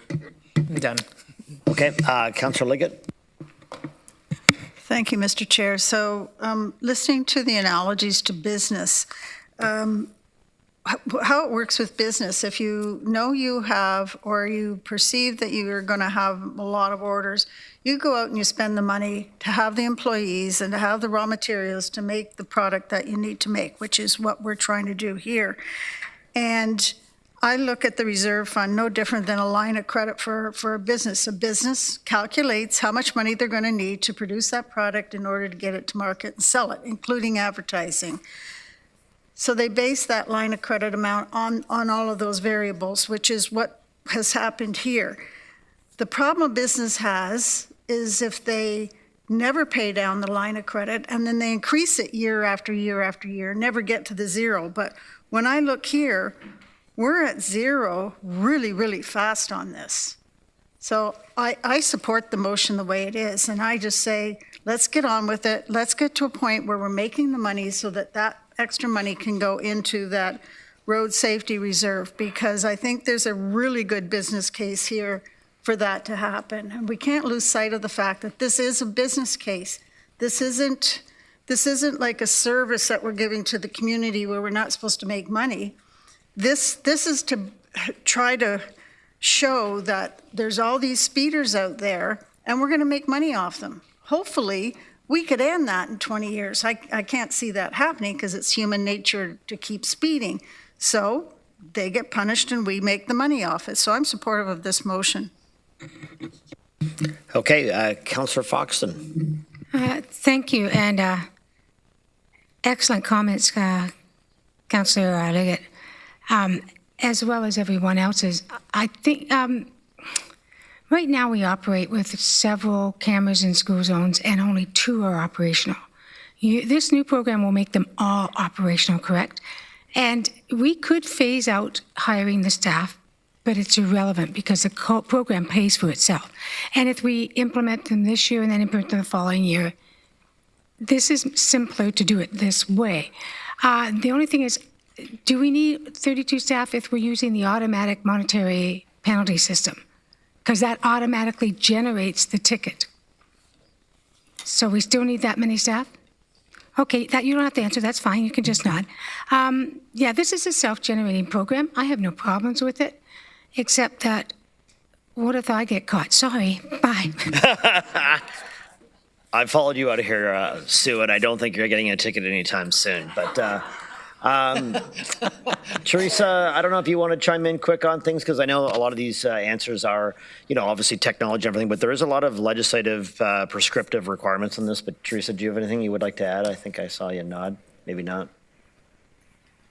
Thanks, Chair. I think Councillor Commissioner Metrick covered most of it, but I just wanted to add that in September, when we brought the processing center report, we did bring a table that had the staff for each year for each department. So we are starting up basically 3 new departments here at the region. So the year 1 startup is the bare minimum that we need to do really the least amount of anticipated tickets in the first year. So we're only anticipating 140,000 tickets in year 1.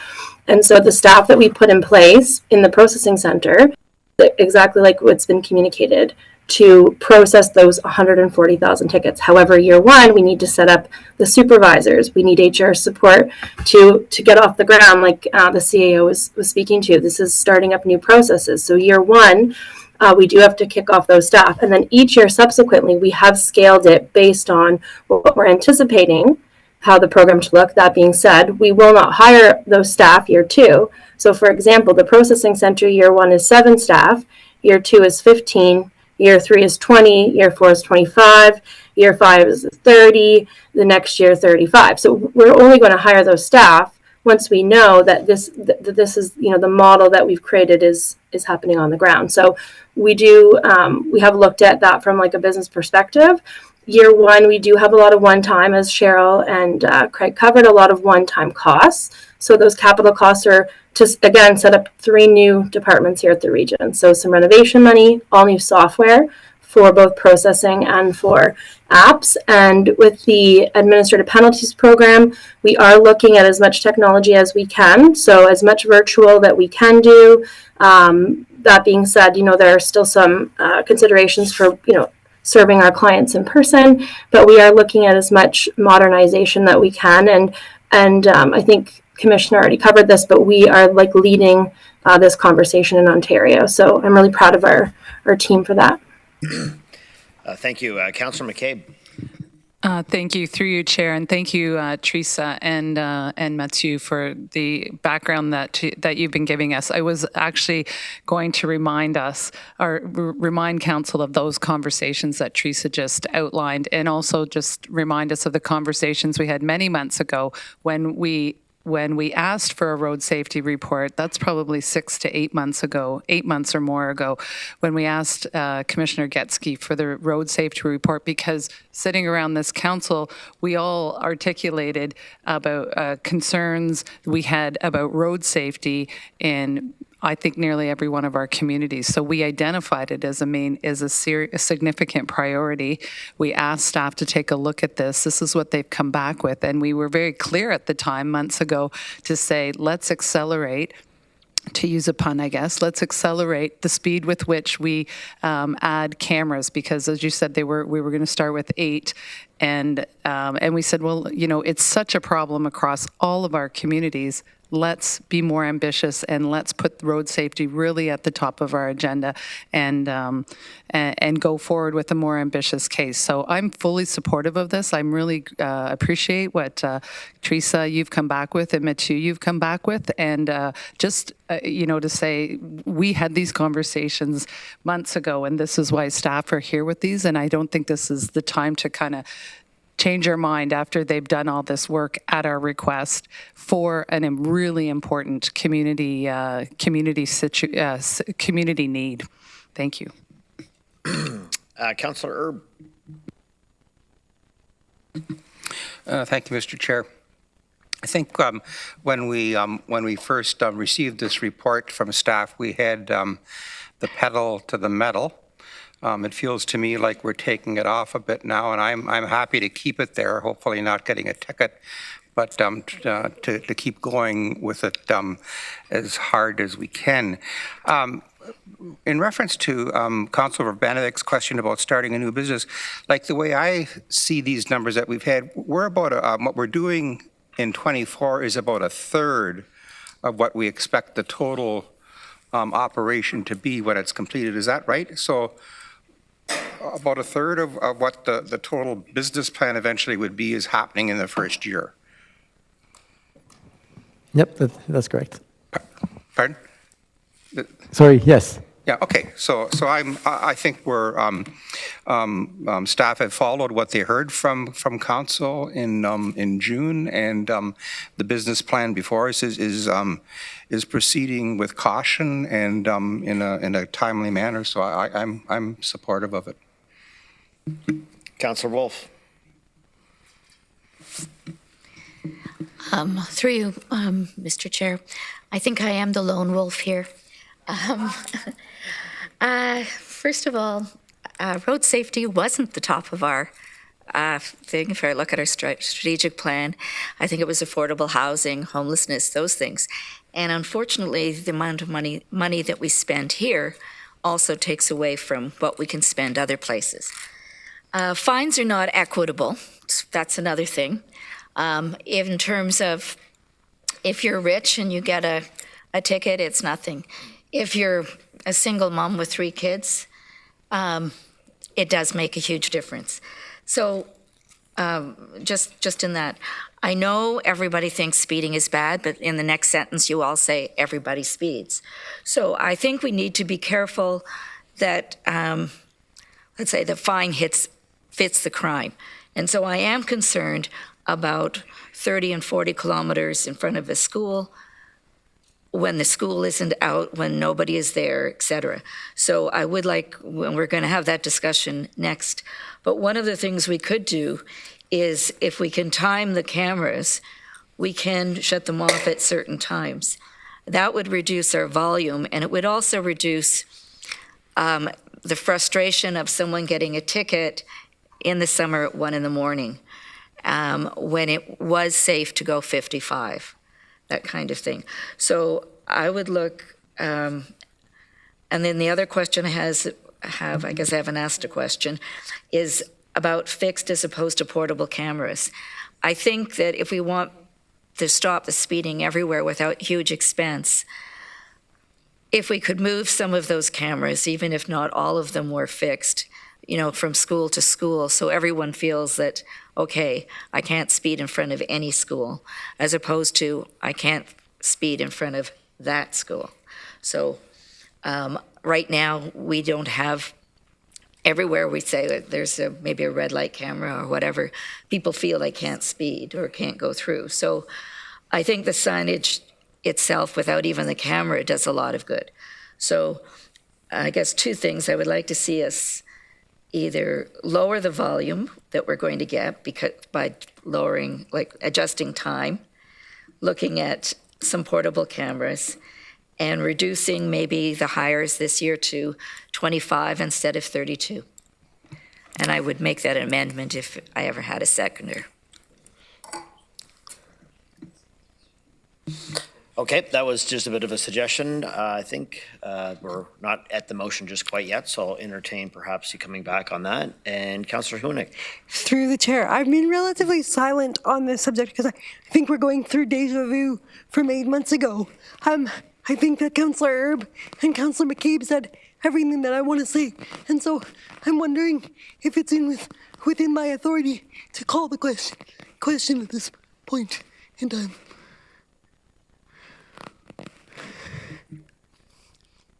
Yeah, we can entertain that shortly here. We've got two more folks, three on the docket. So if you don't mind, we'll get through those, and then we'll entertain perhaps any amendments that may follow.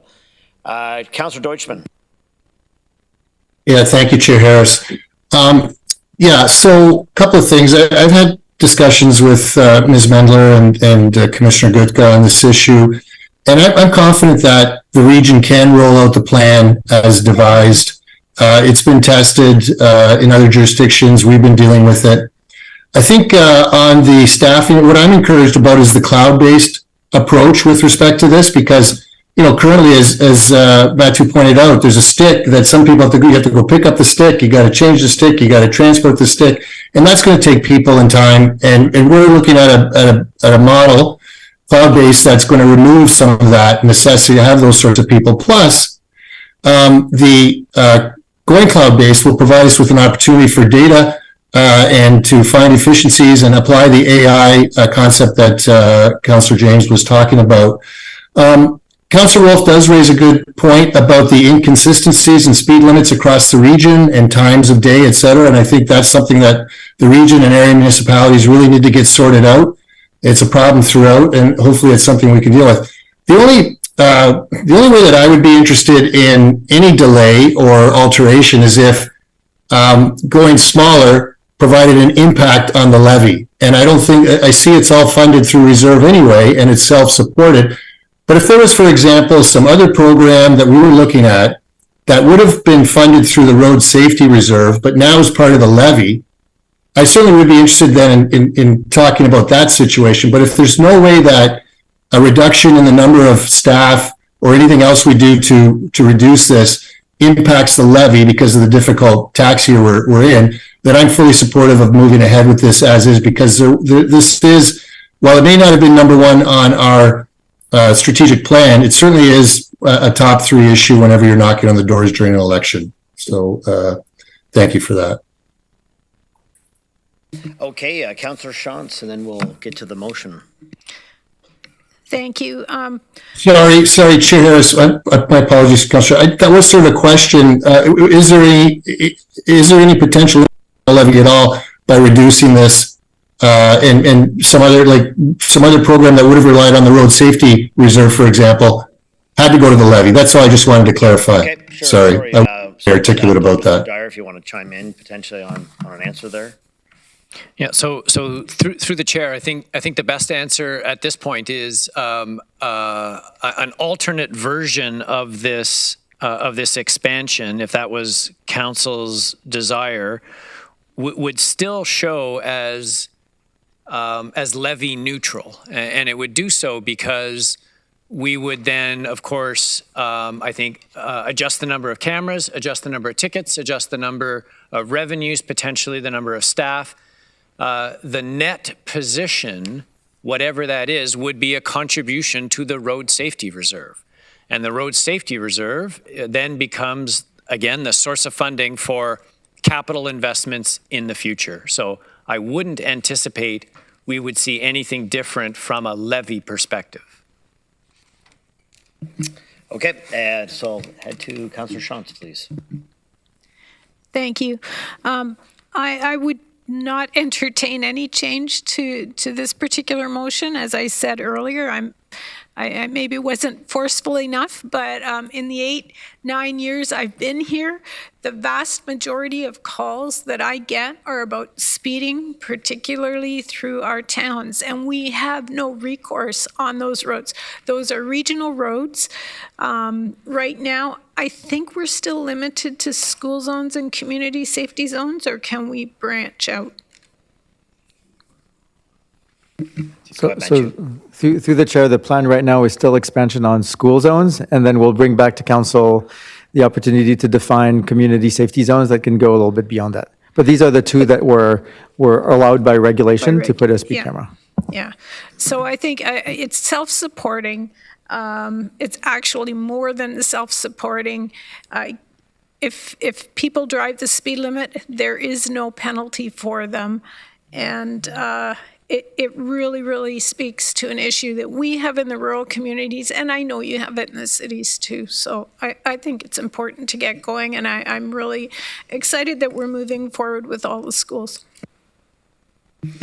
Okay, thank you. I don't see anybody else, so I will entertain a mover and a seconder. Moved by Councillor McCabe, seconded by Councillor Liggett. We'll put that up on the screen. I know there's been some discussion from other folks pertaining to this, so have everyone an opportunity to read that. That staff be directed to include in the 2024 operating budget a service expansion for the automated speed enforcement as described in Appendix A to the 2024 budget document. So if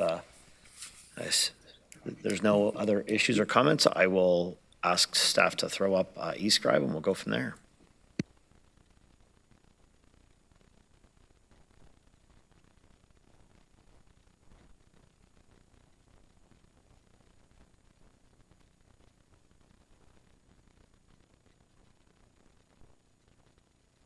And that is carried.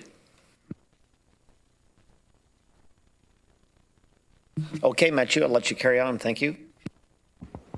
Thank you, Chair. So I'll move on to the transit part of the portfolio. So again, today it's it's a two-part presentation with the one that we brought 2 weeks ago on climate change. Today's focus is really on the equity impact, so both from an accessibility standpoint as well as the fare structure. So what we'll talk about today is how do we improve transit access by lowering the barriers to transit through both the service on Mobility Plus in particular, and then fare payments.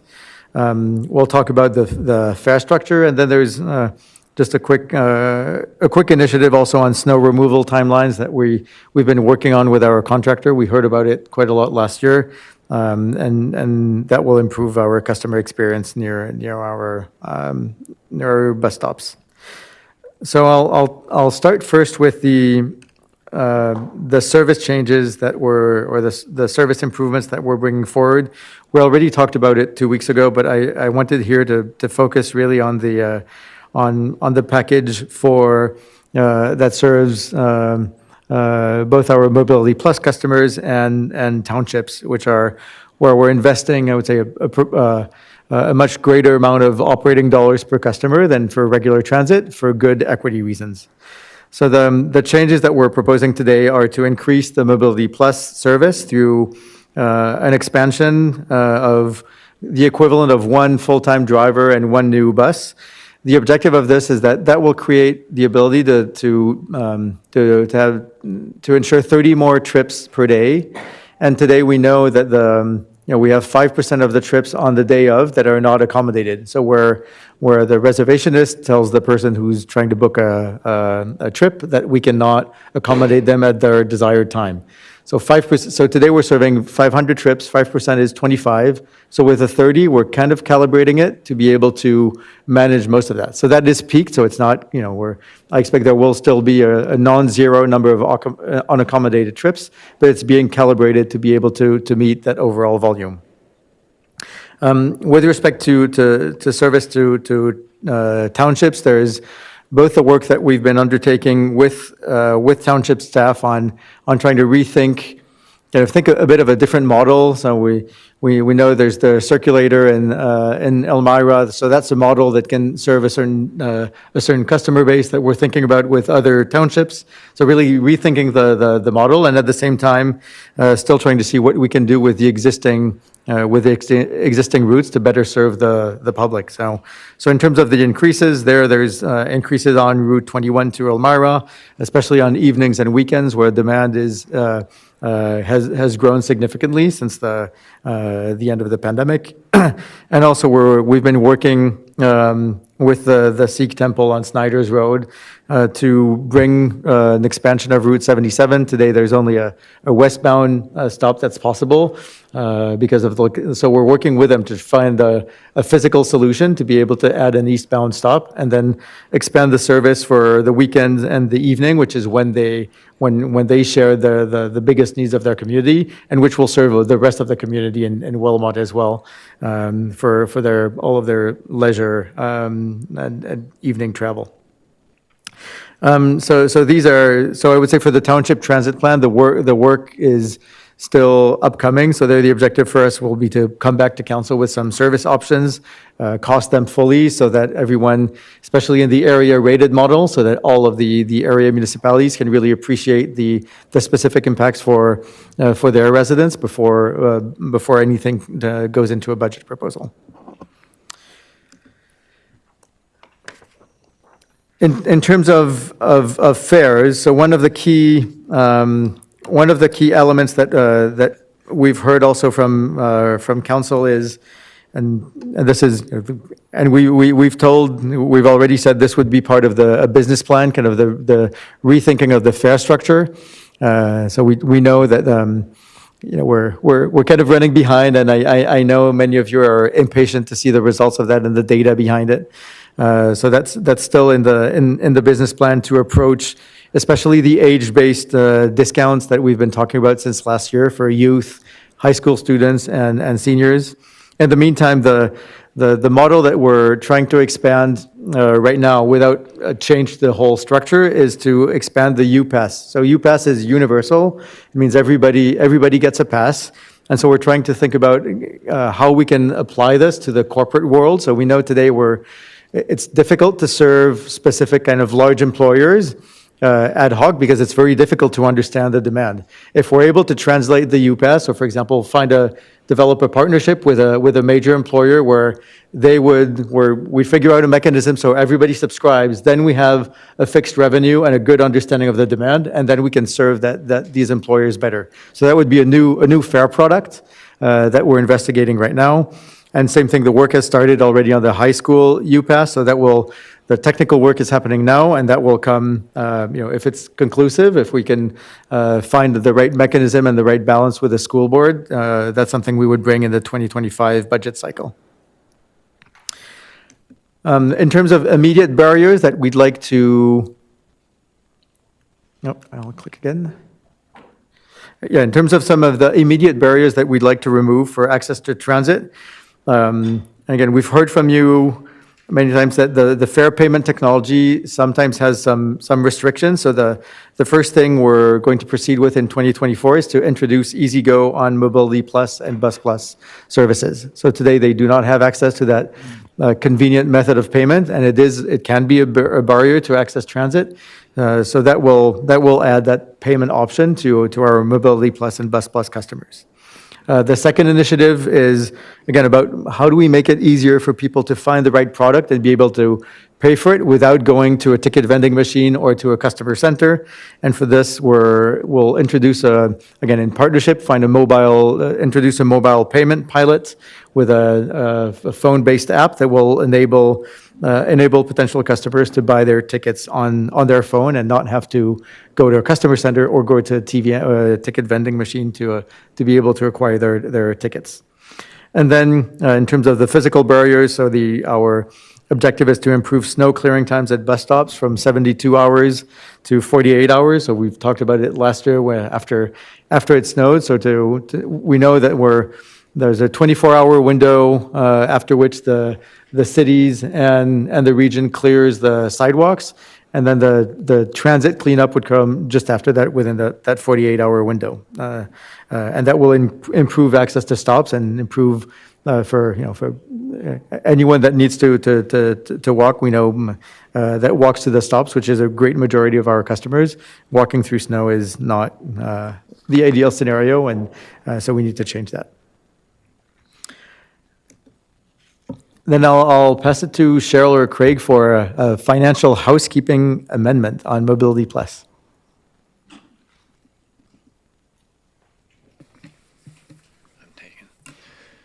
So through the chair, we have two suggested motions for committee's consideration today with respect to the Mobility Plus budget.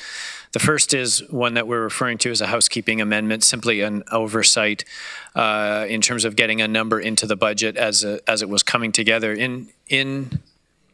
Actually, as I'm looking at this slide, so it should say the 2023 budget included a $400,000 contribution from the Mobility Rural Reserve to phase in a significant budget increase in the rural mobility service over a period of time.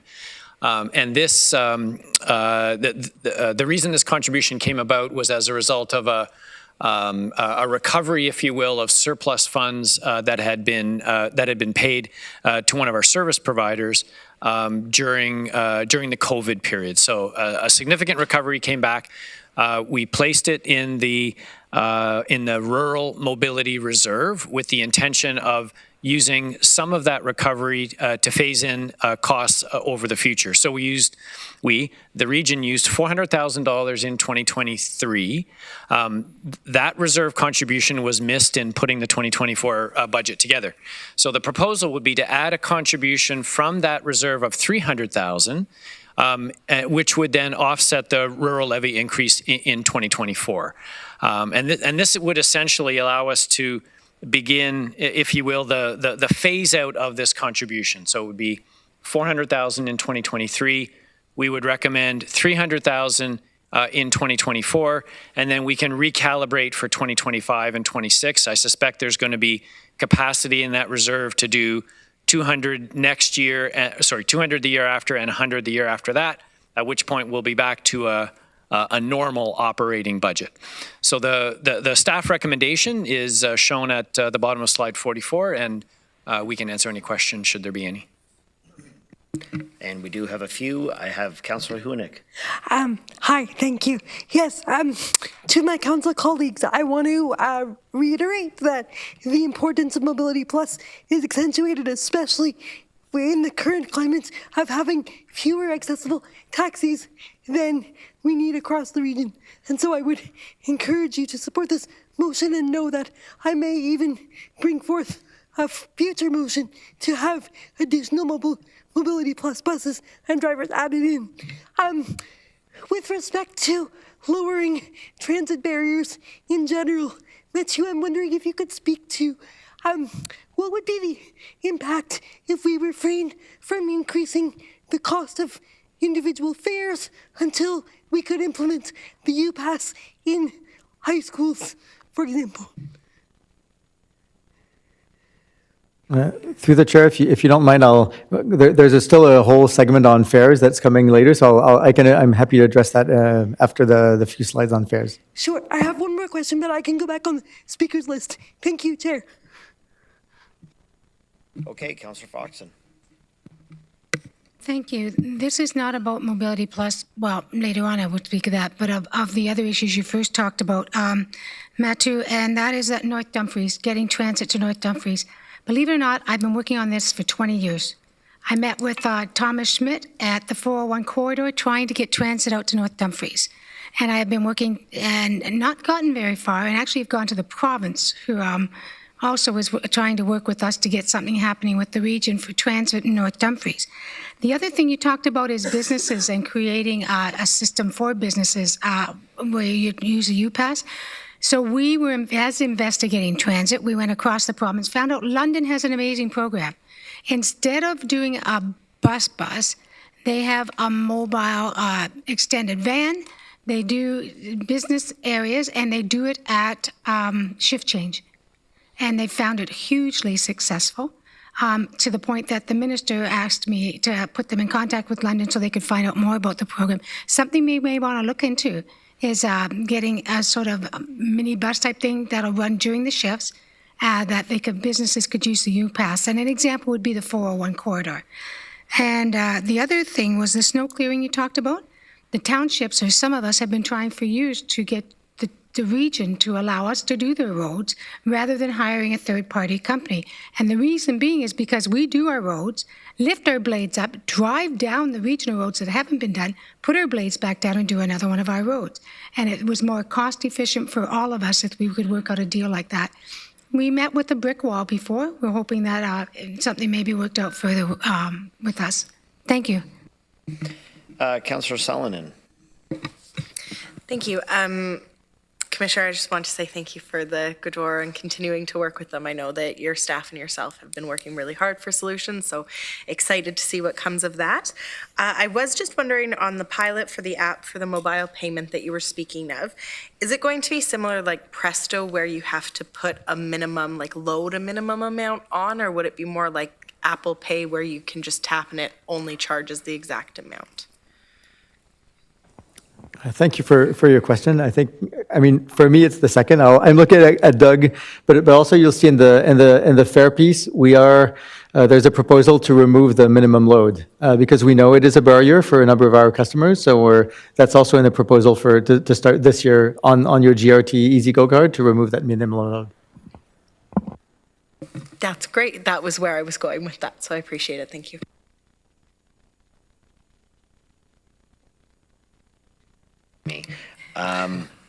We're trying to keep on track ahead of ourselves. But Councillor Shantz.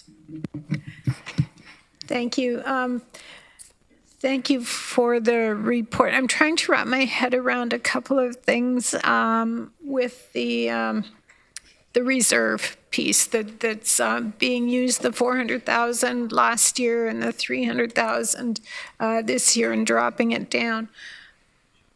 I wrote down a note from an email I got. I think, did you say it's $1.25 per household for every 100,000? In the rural mobility levy, yes. So the 300,000 that we're using from the reserve would be $3.75 per household per year.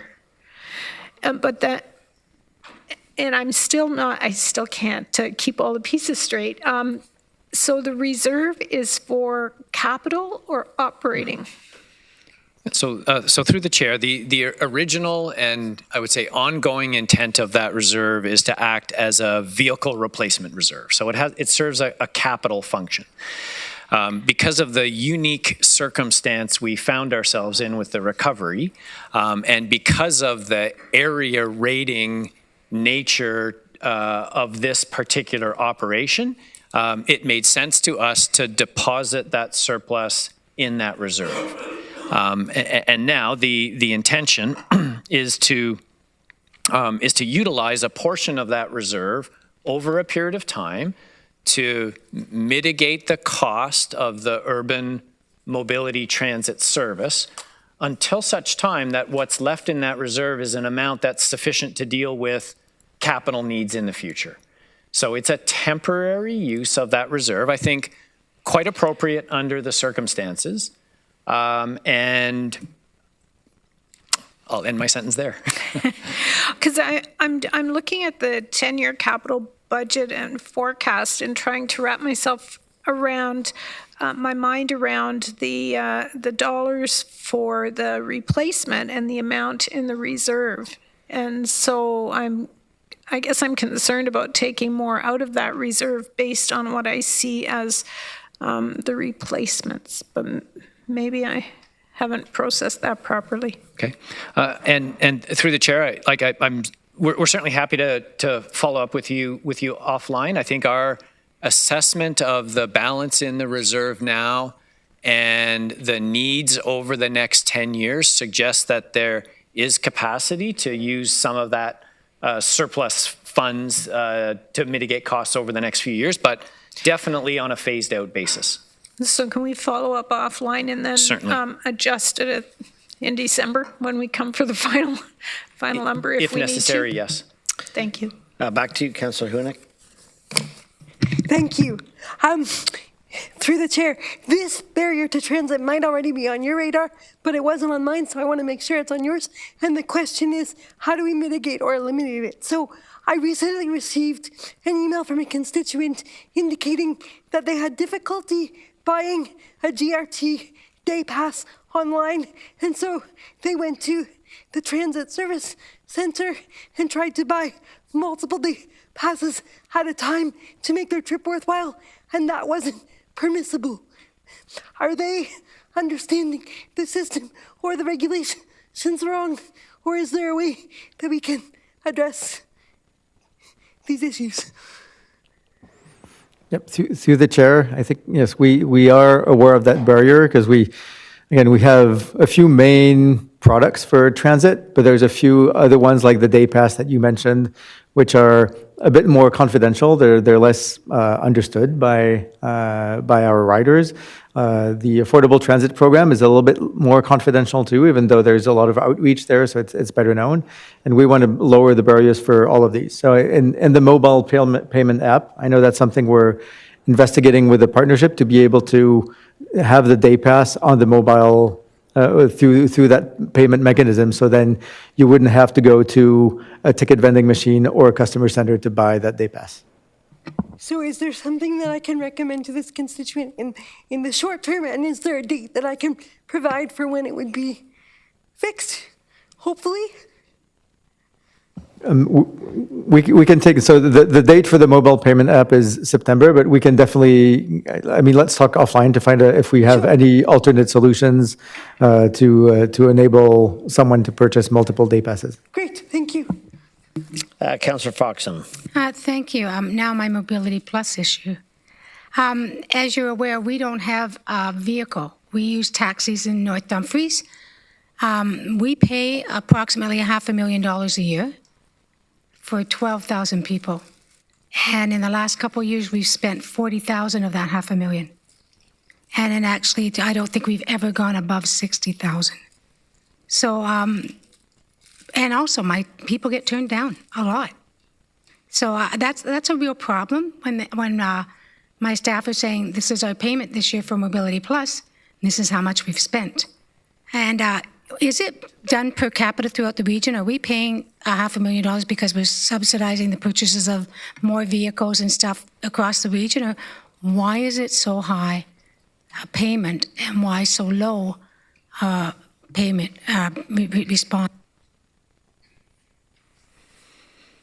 Yep. So through the chair, the way that the taxation of mobility transit works is we, the region, we have an urban mobility transit levy, which is assessed against the 3 cities, and we have a rural mobility levy, which is assessed across the 4 townships. And I say it that way because it's assessed on an equivalent basis. And so we essentially the math is we add up all the costs associated with the delivery of mobility service in the rural, in the 4 townships, and we assess that across all of the property assessment in the 4 areas. So we calculate essentially one tax rate, right? That's equivalent in all of the townships.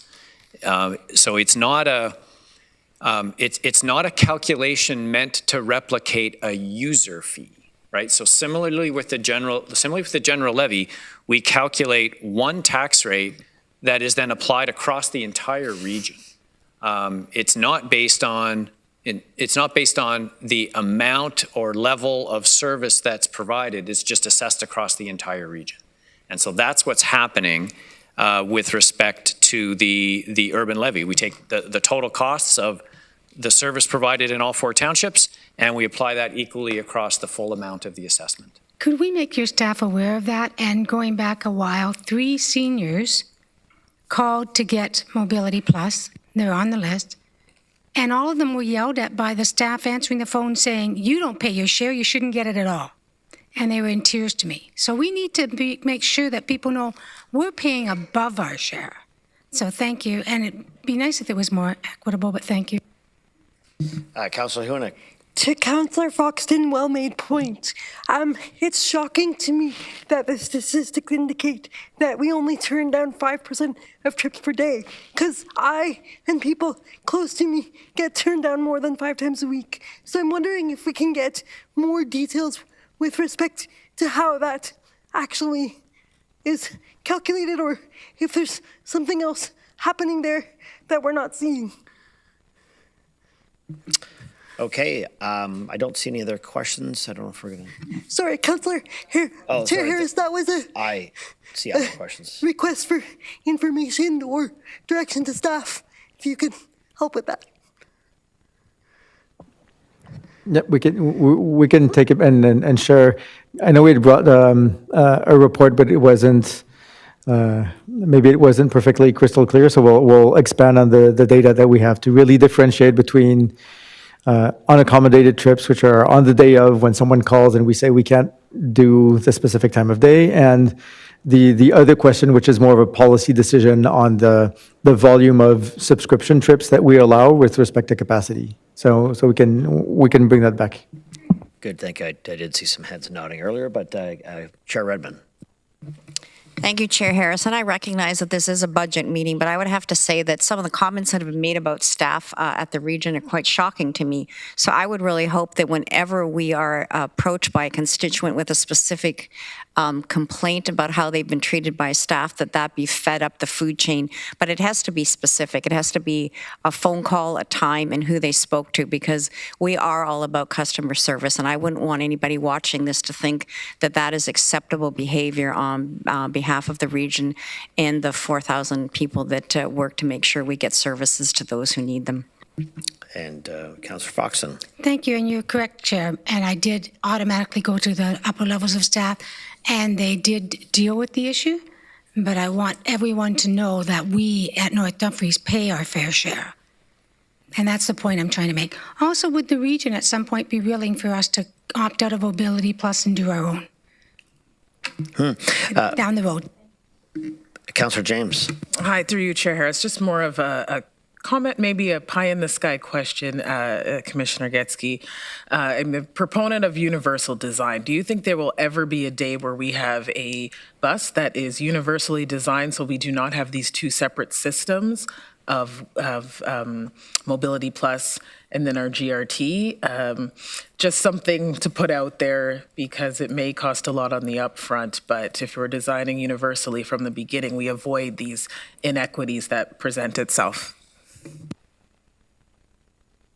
Through the chair, maybe one quick comment on this. I think, well, I mean, all of our buses are accessible. They all have a ramp that they deploy, but we know that it's not there's a wide range of disabilities, and that where people need just more support, which cannot be provided by a single bus operator behind their transparent screen. So we know that some people need a different kind of support, and I think we're striving towards universal design. And I know Councillor Hunick asked for us to think about what would a paradigm shift look for specialized transit. And I agree. The more universal this can be, the better it is. So that we'll look into that as part of the business plan, see if there's any international experiences that enable specialized transit to be delivered outside of a bit of that specialized box at a good price point. Because also we know from a price perspective, again, we were talking about subsidies per rider. today on conventional service, it's about $6 per rider, and it's $26 per rider on specialized service. So if we can do better than that, well, we might be able to, to save money through on-demand and other mechanisms. Yep. Okay, colleagues, I guess at this time I would ask for a mover and a seconder for this respective motion pertaining to GRT Mobility Plus to be, Councillor Foxton has moved and seconded by Councillor James. So we'll give staff a minute to put that up on the screen. And if there are no other discussion, we will vote. Chair Harris, can you read it? Oh, yeah, sure. That staff be directed to add a contribution of $300,000 from the GRT Mobility Plus Rule Reserve to the 2024 Mobility Plus operating budget, resulting in a corresponding decrease to the 2024 Rule Levy for Mobility Plus services.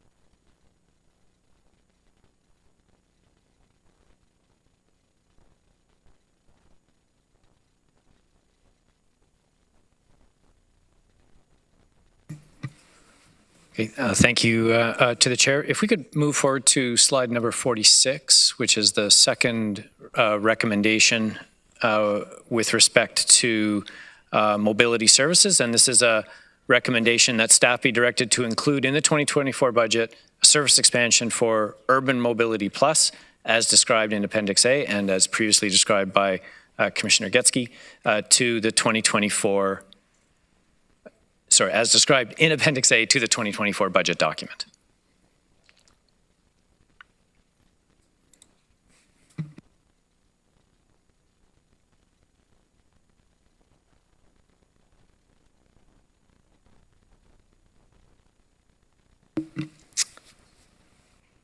So we will ask for a mover and a seconder, a move by Councillor Erb, seconded by Councillor Wolf. That staff be directed to include in the 2024 operating budget a service expansion for Urban Mobility Plus as described in Appendix A to the 2024 budget document.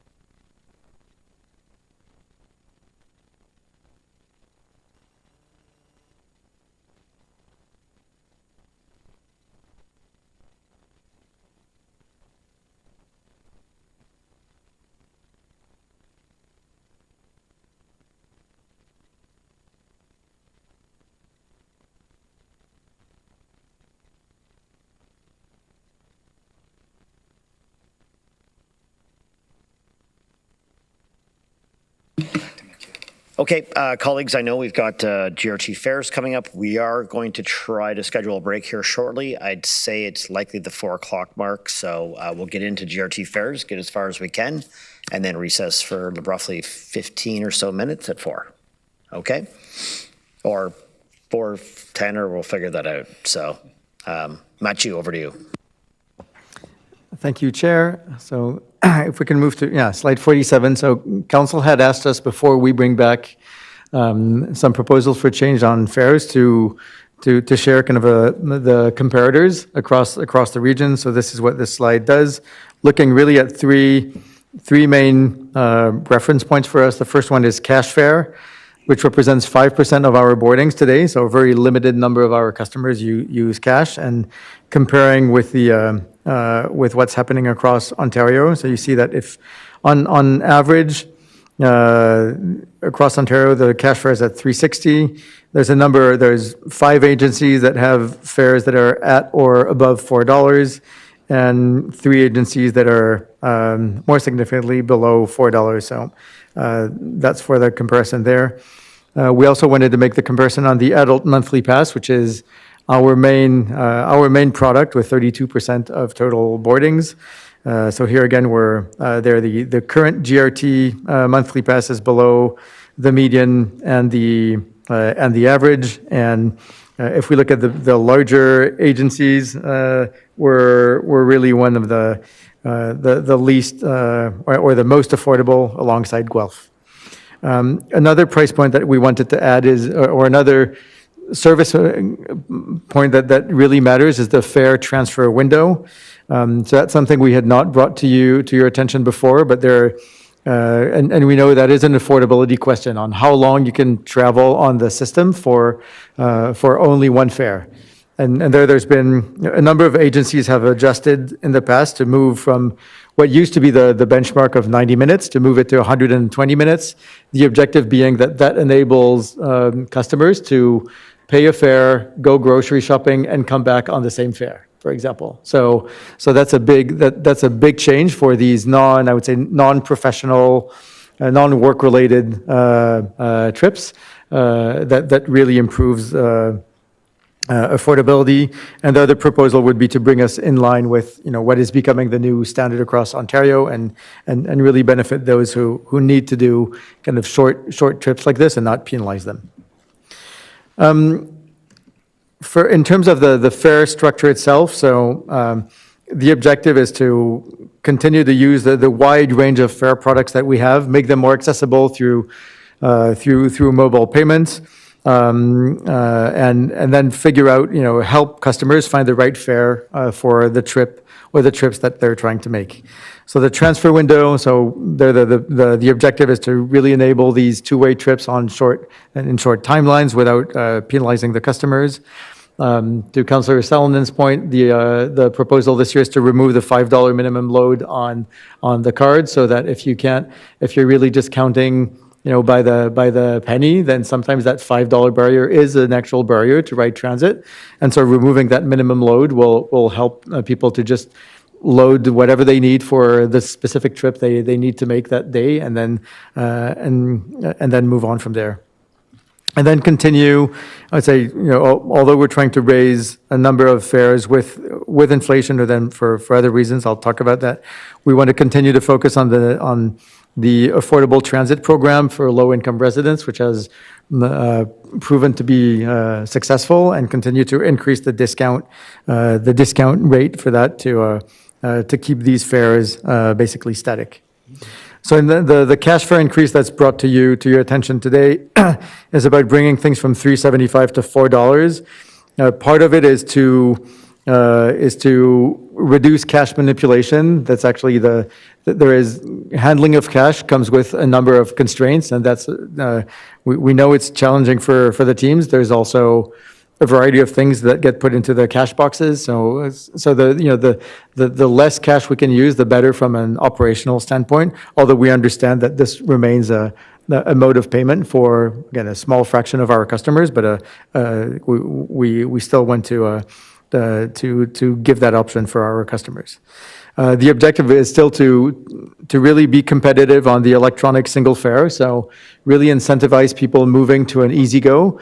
And now that we're removing the minimum load requirement, it doesn't create that much of a barrier. So including, and we do have, opportunities with, for example, for affordable transit programs to make the purchase of the easygo fare also more readily accessible. So these are things that are done on a regular basis by the team. And then we'd raise adult monthly passes just basically by inflation from $92 a month to $96 a month. That would be compensated by the increase in the affordable transit program discount from 48% to 50%. And again, we want to continue to partner with community service organizations for the distribution of 2-ride fare cards when they can help people who can't afford doing specific trips. In terms of programs, one of the new products we're bringing that we'd like to introduce this year is a new group day pass. That allows for unlimited travel for up to 5 people, regardless of whether they're in a family, whether they're friends, or just traveling together. So that those, I know we heard that from you last year, and so that would be a way of making things easier for a wide range of configurations of people traveling together on the network, so that we can encourage that, and then just cap it at $12. So that's 3 single tickets. So you could have up to 5 people traveling out and back for the price of 3 single tickets. And that would help also with parents traveling with their children, for example, on the network, bringing them to school, things like that. So it would help with at least part of the demand with respect to youth by capping kind of that fare and not charging everyone for every single trip. The full overview is recapped in that table. I'm not going to go through it in detail, but you see all the details. All the UPasses, the UPass increases are limited to what is enabled under the existing contract, which is a 5% annual increase. So that's what you see there for UPass, and most others are kind of in the same order of magnitude. And just just a reminder of the volumes. Again, the monthly pass is our biggest product. College passes and U passes so monthly passes are 1/3 of our riders. College passes, U passes, another third of the riders. And then stored value is 14% and cash is 5%. And we can see there, from that slide also, we can see we're achieving a penetration of about 10% of our riders who are on the affordable transit program. And that concludes the presentation for me.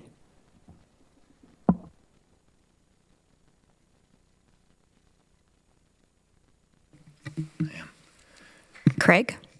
Thank you to the chair. If we could just go back one slide, just a process update. So we're not looking for a specific motion with respect to transit fares today. The intent will be, we wanted to present this information.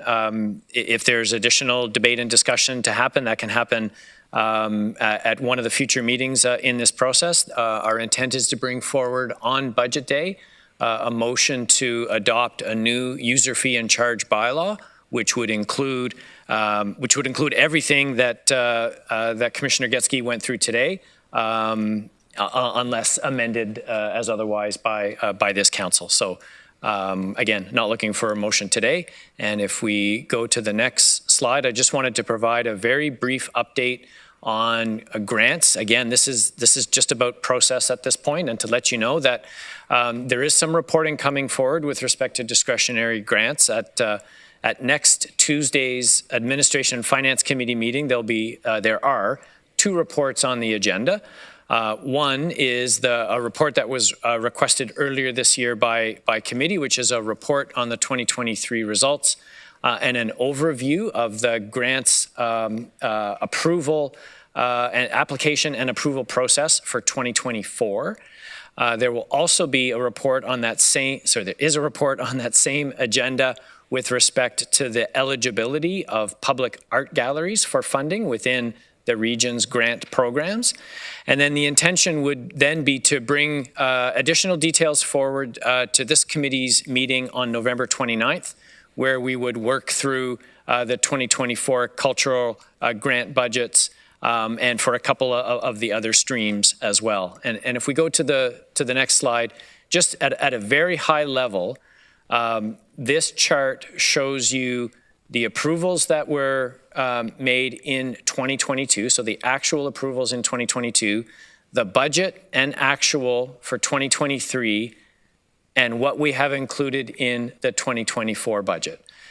So overall, the amount that's included in the base 2024 budget at $1,558,000, comparable to what was included in the 2023 budget. One of the decisions that we'll then be looking for, either on the 29th or on budget day, being December 13th, would be Council's approval of funding envelopes for each of these grant streams as part of the 2024 budget. So 2 reports coming on November 7th, more details coming to you at the November 29th meeting. And to the final slide for today, which is a brief preview of November 8th, so a week today, we'll be back together. Homes for All will be the focus of our attention on that day. Similar time frame as to today, 11 o'clock start, with a carryover, if needed, the following day, November the 9th. And that concludes our presentation for today. Thank you, Craig. And I would just like to point out to council that that was sort of a sneak peek of what's to come. So we're looking for questions and comments right now on the presentation that Matthew Getke gave us. And again, it's for discussion and questions of clarification. We're not looking for motions today. Councillor Salonen. Thank you, Chair Redmond. I got a bit confused. I didn't realize you guys swapped out. I'm not Councillor Harris. Yes.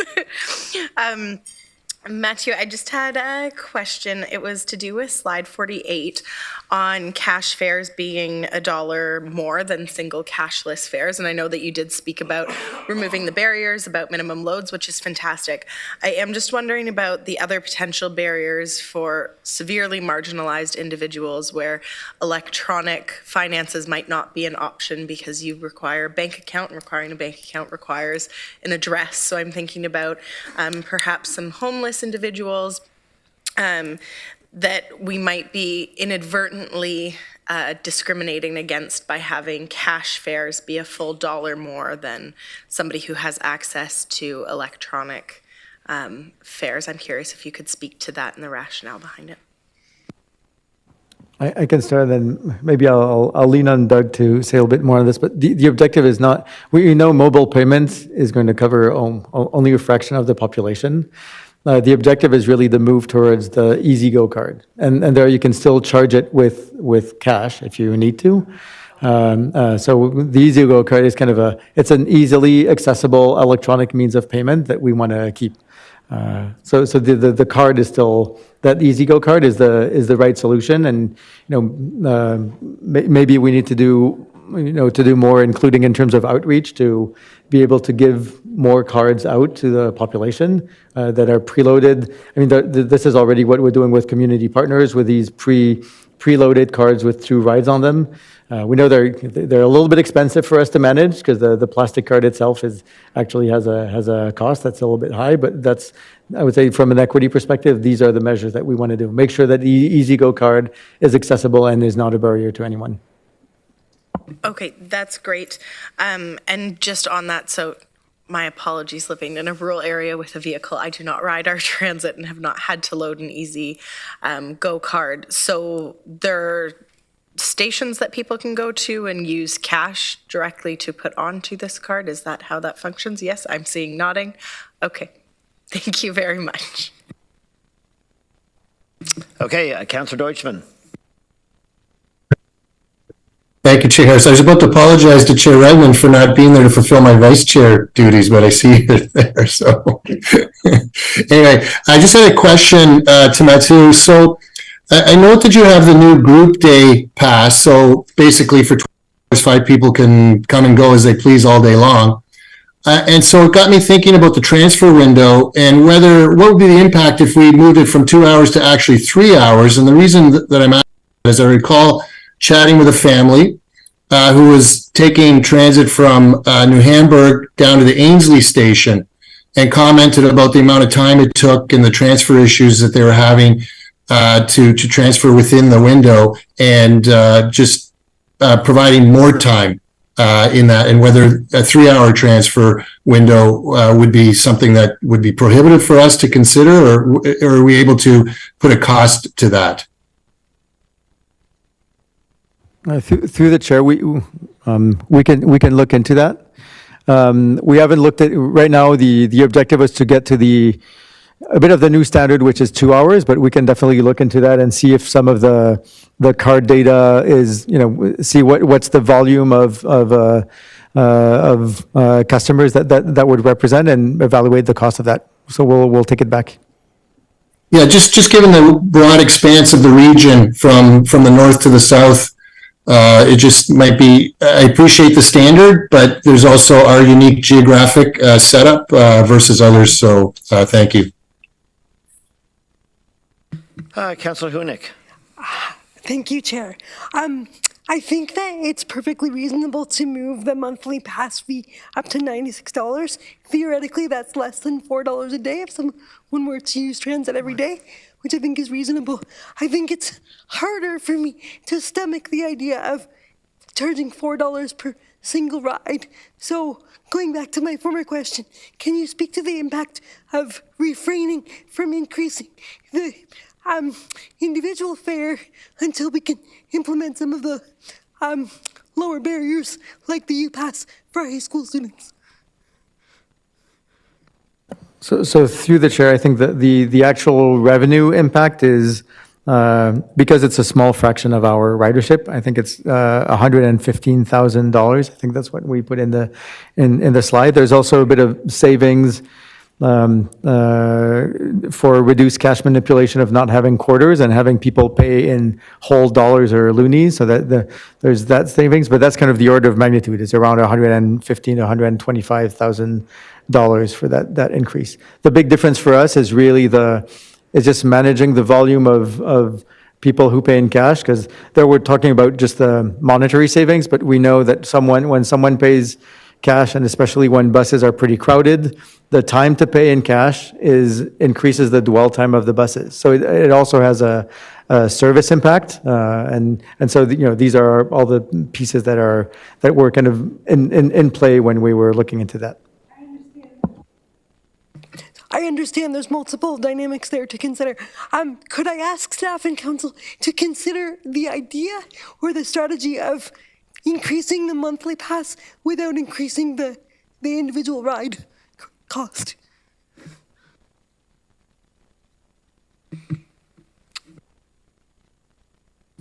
Okay. Yep. So maybe through the chair, just I think to Craig's point, I think when the motions will come on user fees, these are all elements of guidance and direction from council that can be taken into account. Yep. Councillor McCabe. Thank you, through you, Chair, and thank you, Matu, for the information. A couple quick questions. The group day pass, can youth travel without an adult on that, or do you have to have an adult? Through the chair, and I'll look at Doug. My understanding is any 5 people can travel on that. Okay, great. And is there an age minimum for people to apply for the Affordable Transit Pass? And what I'm wondering about specifically is, maybe some youth who are not living with a caregiver or a parent, and maybe they're 16, 17, under 18, if the 18 is the minimum, could they apply for that?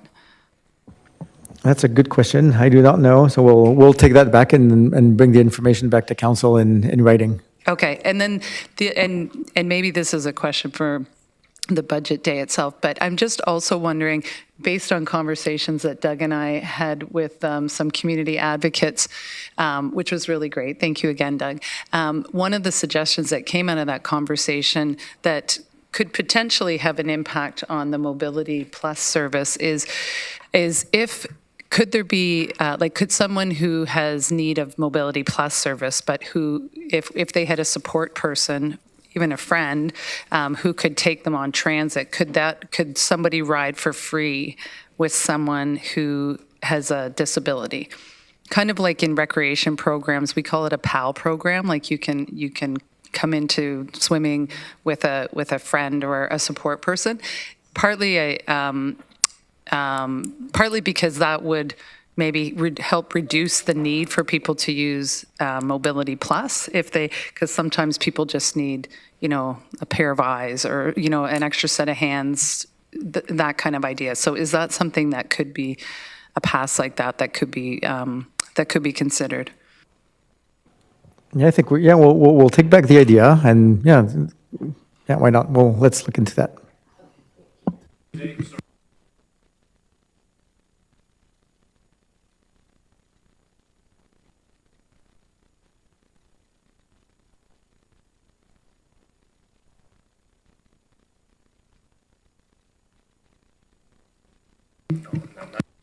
Yeah, maybe we'll get you to come down and use the microphone just simply because folks that are tuning in at home are going to have a challenging time hearing you. So if you want to repeat what you said, great, and then we'll answer the question.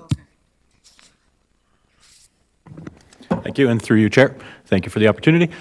So yes, today there is on Mobility Plus an identified support person, normally a PSW who is free to travel. You're talking about a bit of an expansion of that, and I think that's worthwhile to look into. Thank you very much. Really appreciate that. And Yeah, did you know about the age minimum? No, okay. Through You'll the come chair, back no, with that. do not Okay, know. thank you. Okay, Mr. Erb, Councillor Erb. Thank you, Mr. Harris. I've never been so respectful. One of my questions has been answered, and just to add on to Councillor Deutschman's comment about the going past the 2 hours, I think geography is one thing, but my guess is that the other transit systems that we've compared to may not have the ION and buses where it takes a bit more time transferring between the two different kinds of systems. So I think geography plus the kind of a system we have would be a reason to look at that, and I would encourage us to we hope we can do that. That's all I have, Mr. Harris. Well, thank you, Mr. Erb. Councillor James. Yes, through you, Chair Harris. Just a question around when this would be implemented. September 2024? Okay, so what I'd like to throw out there when it's appropriate is for the $4 increase, if council chooses to go that way, to freeze that until for a year after. I think there's a significant impact, even if it's 25 cents on residents, and to have two increases back to back, it really it may really cause some hardship for some families in those transportation. So don't know when would be appropriate. We're not putting motions forward today, but I would put forward a freeze on increasing on the single user fares in future for an amount of time. Thank you. Just through the chair on implementation timeline. So fare changes are July 1st, but then all the other changes like mobile payments, which require all the really a broader communication system, that's for September.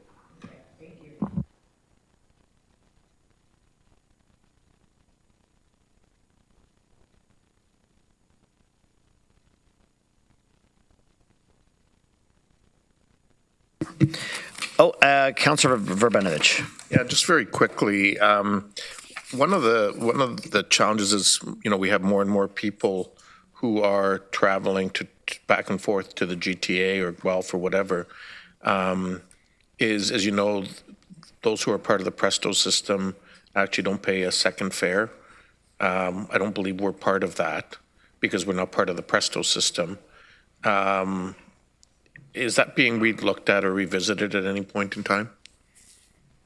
So through the chair, we are part, although we're not on Presto, we are part of that system.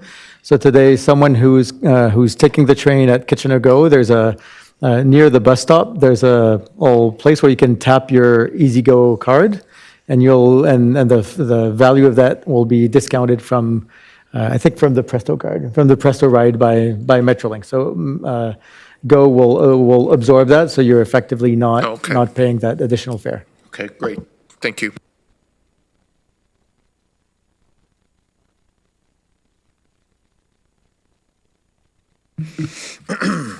Okay, folks, that will end today's agenda and presentations. So communications, we do not have any that were submitted. 8.1 notice of motion. We have received a notice of motion from Councillor Deutschman that was listed on today's agenda. Since then, Councillor Deutschman has indicated that he would like this motion to be considered as a final budget day item. Councillor Deutschman, is that still correct? Yes, thank you, Chair Harris. That was always my intention. I apologize for not being clear when I initially sent it in. Okay, and I guess that allows for another opportunity of council. I know we do have a deadline for council colleagues to submit motions to be considered. December the 4th. However, the clerk's office will entertain motions, obviously, prior to that. And so I would encourage you that if you are complete with those, to get them in. And I think on that note, just in the nature of transparency for everyone to get a grasp of what's coming ahead of December 4th, maybe looking around the room for a bit of consensus or just agreement that those motions, once submitted to the clerk, would then be disseminated out to everyone so that they are aware of those. there is no formal process to distribute those to council, but like we get, correspondence from constituents that go into the clerks and then are disseminated out to council. I would just ask for your agreement that we also do the same here between now and December 4th for those notices of motions, again, once received by the clerk's office, that they will immediately disseminate those to all of council so that you're all aware of them. Councillor Shantz? Thank you. I wonder if we could keep a running list on eScribe or some central place that we can go back to. Yeah, I've had some acknowledgement from the clerk here, Will Short, that he will do something that can give reference to folks throughout our budget process. So I don't believe we have another motion. Oh, we actually do. Okay, so we have in fact received another notice of motion from Councillor James that was listed on today's agenda. So we will need a seconder for that, Councillor Wolf. So I'll call on Councillor James to introduce her motion. Thank you, through you, Chair.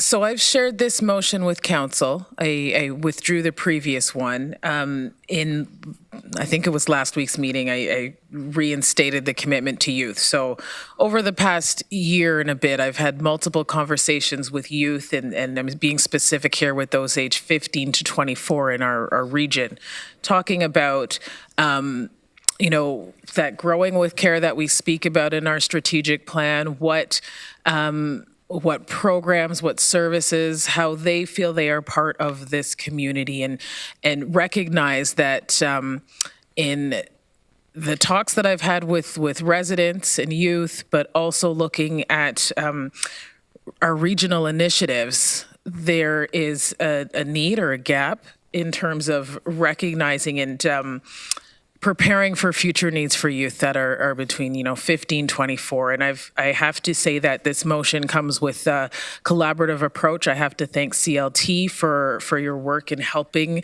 to put this together in terms of the various departments. The Children and Youth Planning Table, which is a collaboration of over 100 organizations in the region who are serving youth and children, but also comprised of adults. The Community Safety and Wellbeing Plan, really thinking about the future of the youth, those who we are making the decisions about and for, hoping to have an investment put into our budget that really is focused on specific future initiatives for youth. And in terms of, funding, doing some research there and looking into some funding that's available that may end in about 2 years, thinking about future need. So my ask and my hope is that council will support investing in youth initiatives through the collaboration that currently happens, but ensuring that there's something in the future. And just from some of the stories I've heard, there are youth that are very much questioning kind of how they are going to succeed in this region. And, we're talking about missing middle with housing, and I definitely see that there's a missing middle when we're thinking about youth in this region. And this is all youth. We've got youth experiencing chronic hunger, mental health and well-being challenges. The pandemic had a significant impact. There are the affordability of individuals. So hoping through collaboration that this can be put in as an initiative and a priority for this council, but also colleagues within the area, recognizing that if we're going to build and grow with care and have a resilient community, this missing middle with our youth is something that we should be investing in and being proactive as opposed to reactive going further. So I will put this out. I've asked for 500,000. I would love to have support, but welcome the discussion with colleagues around this table. And seeing that, we do have a few questions. Councillor Wolf. Okay, more of a comment. I strongly support the motion. I think that when we looked at the wellness report, if you looked at the Cambridge stats for youth, they're actually worse than the ones in the region. And we know that youth were terribly affected by COVID, mental health, etc. We know, even looking at our domestic violence statistics, how many youth are affected there, having to go to shelters, watching violence, etc. We've got more and more violence at schools. We've got less staff at schools. We need to do everything we can to support the youth in our region. So again, I would strongly support this motion. I know sometimes we're trying to keep taxes down, etc. And the only suggestion I might make is that we take half of the money from the tax stabilization fund and half from the tax levy, if that's a concern of people around the table. Thank you. Councillor Salonen. Thank you very much.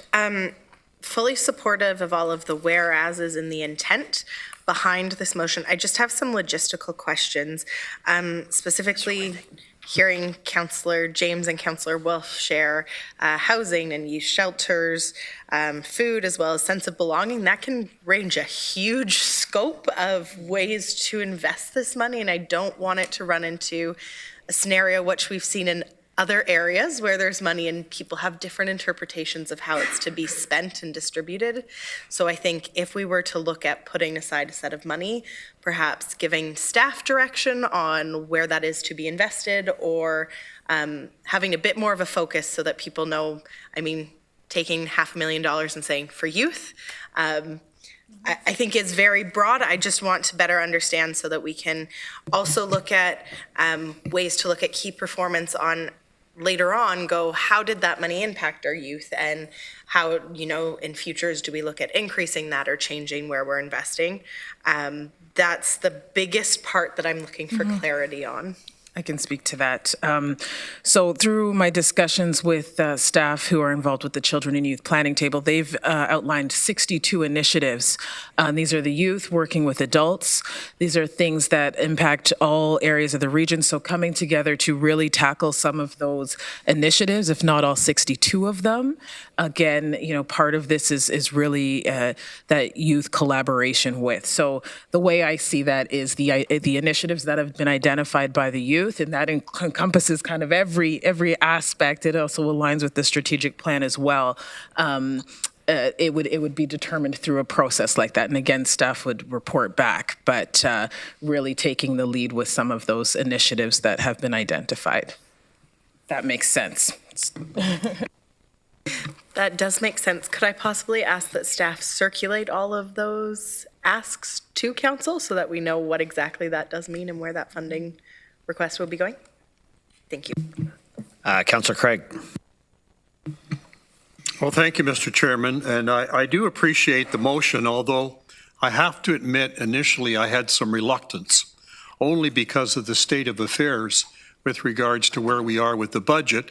And this is to some extent an add-on. But there's many things that are built into the motion that certainly point in the direction of positive outcomes for youth.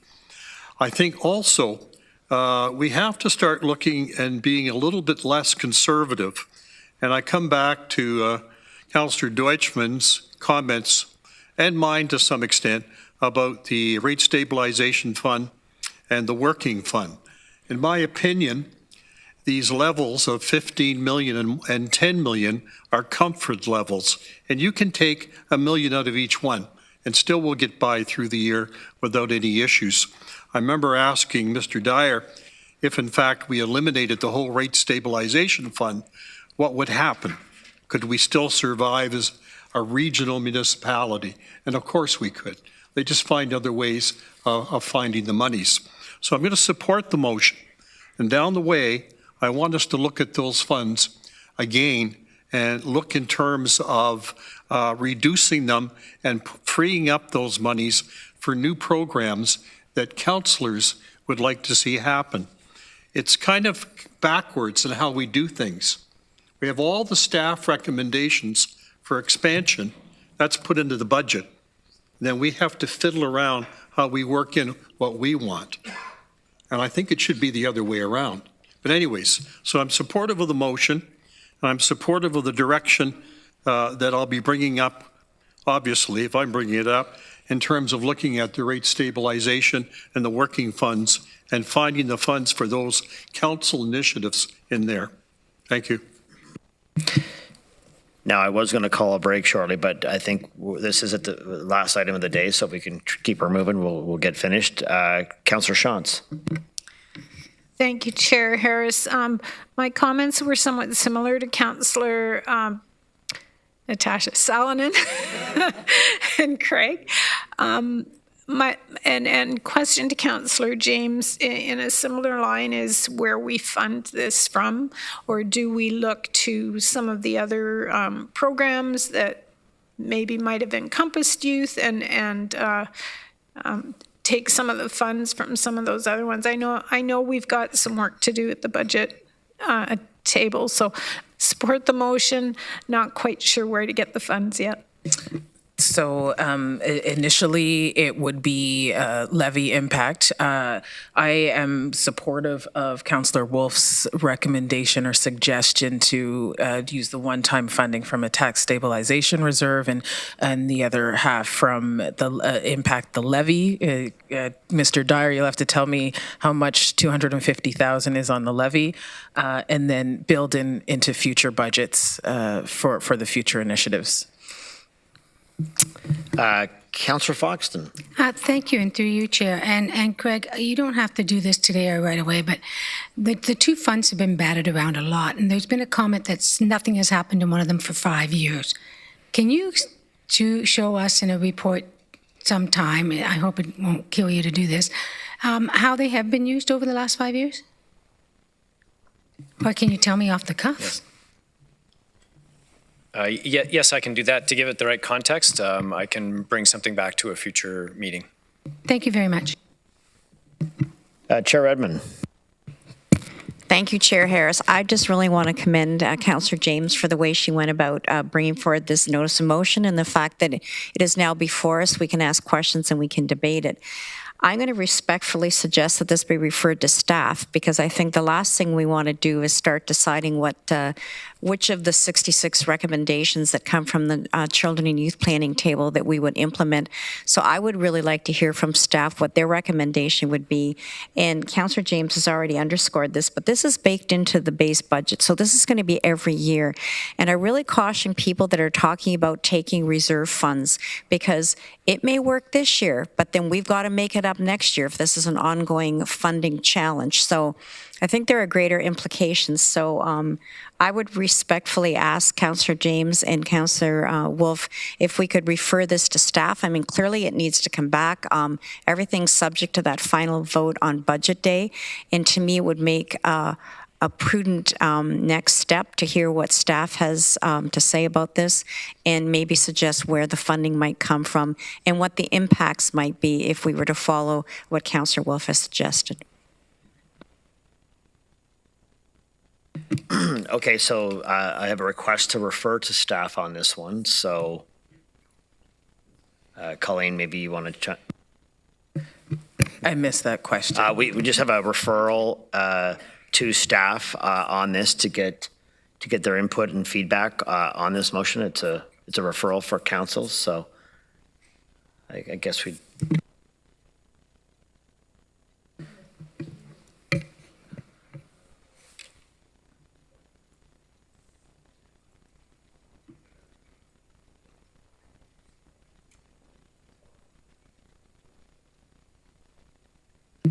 So we have a referral before us. So I guess there'd be a So if I can just reiterate my rationale, Councillor James and Councillor Wolf, I think it's great we're talking about it. I think it's great we're debating it. I would love for staff to come back and have some input. Everything we're moving is subject to budget day votes anyway. I really respect how you came forward and how you had staff input, but I would like to hear from staff where they think the money would come from, and if we were to follow Councillor Wolf's suggestion of using reserve funds, because you're suggesting this be baked into the base. So this is going to be ongoing, and I understand that that's your intention. So I would just like to know a little bit more about it before we vote on it. Chair, just a point of clarification. So that's a motion to defer then, just so we're clear, not referral, defer. Is that what Chair Redmond's proposing? Yeah, so it would be a motion to refer to staff, which I believe, speaking to Mr. Dyer, they would have the ability to come back by the 29th with a report as per Chair Redmond's request. So Chair Redmond has put a motion out there to refer to staff, which would likely come back on the 29th. So we would need a seconder on that, seconded by Councillor Foxton. So, you know, in that case, we will go to a vote on the referral to staff. Chair, just to clarify again, a motion to refer, or is it a motion to defer?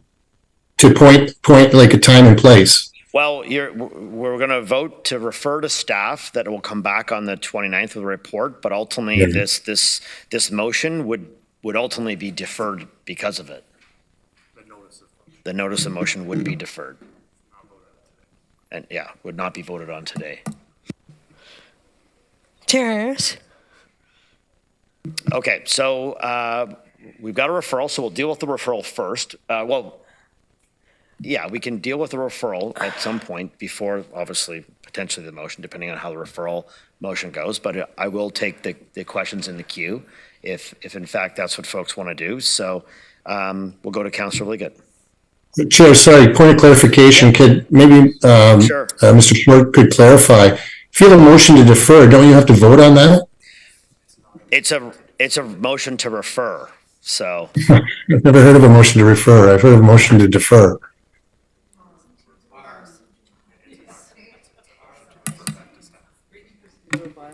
I guess it's the chair's prerogative to basically then do here on the remaining questions that we'll entertain. So let's get those few questions out. We've got 3 in the queue, and then we'll go to the motion to refer. Thank you, Mr. Chair. I'm glad we're doing the referral. I think it should go to staff. My question, though, has to do to the funding of specific priority initiatives.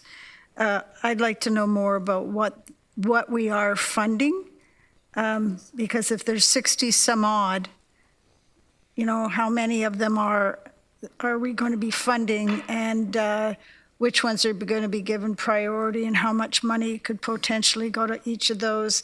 I realize we have people identified here that can provide those answers, but when this comes back from being referred to staff, perhaps we could have a little bit more of that, if that's possible as well.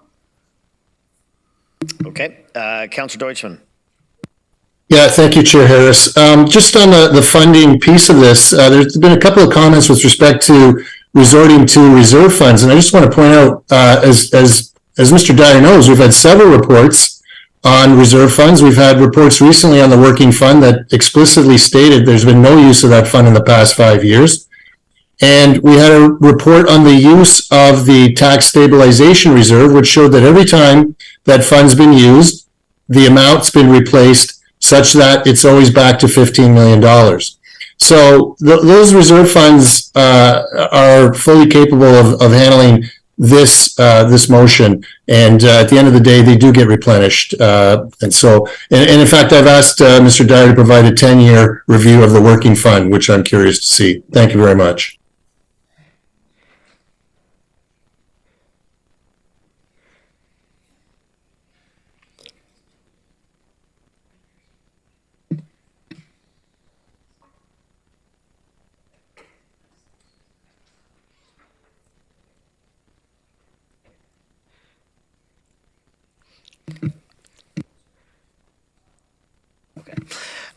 Councillor Hewinik. I just want to voice my support for this motion. I think Councillor James points out a notable gap, and I think that if Council is concerned about youth, which I know that I am, we should go ahead and fund this motion wholeheartedly.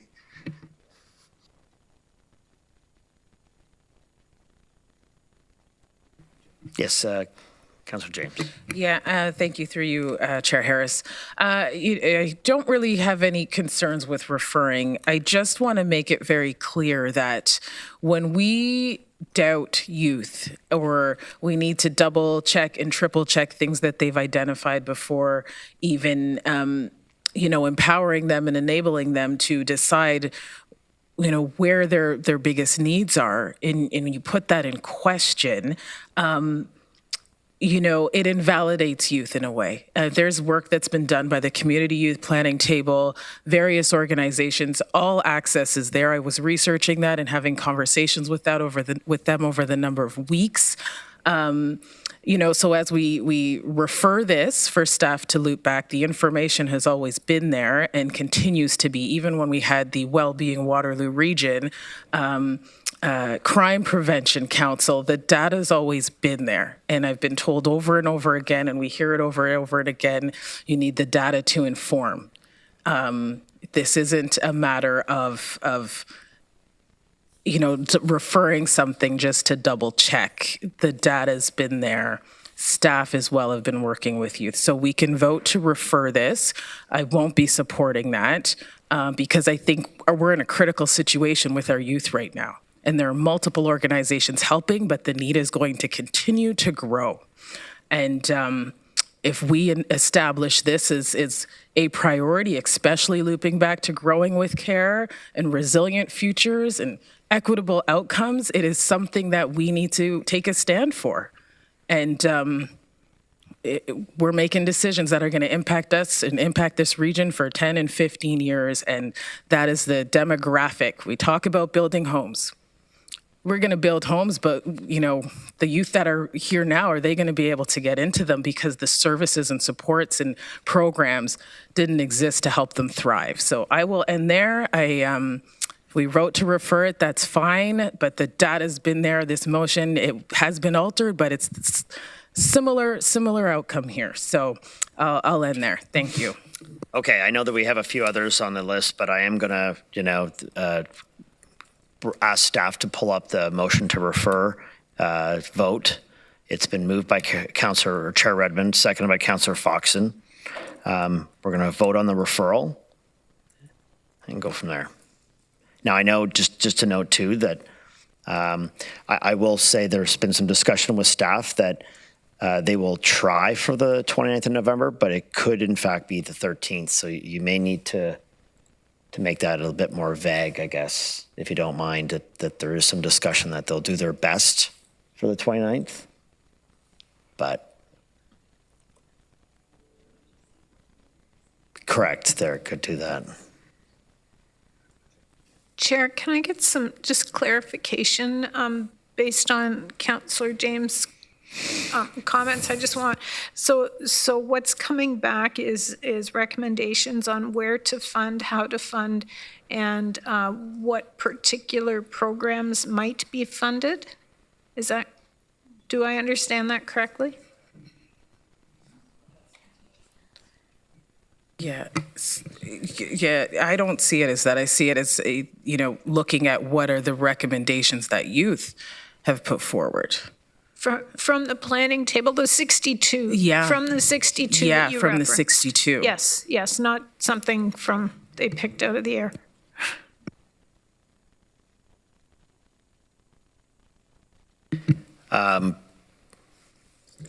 I think we'll take a 5-minute break quickly here while we get this up, and we'll be back at 4:39.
It's existing.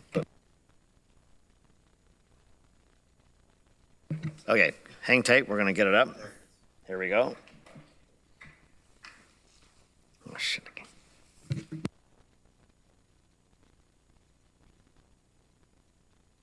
So we got the new one here that the Regional Municipality of Waterloo referred Councillor C. James' motion to staff to report back on the process for the allocation and eligibility of the proposed fund and proposed funding sources to a strategic planning and budget committee meeting on or before December 13th, 2023. So colleagues, I ask that you, that was moved by Chair Redmond and seconded by Councillor Foxon. Please use eScribe to vote yes or no.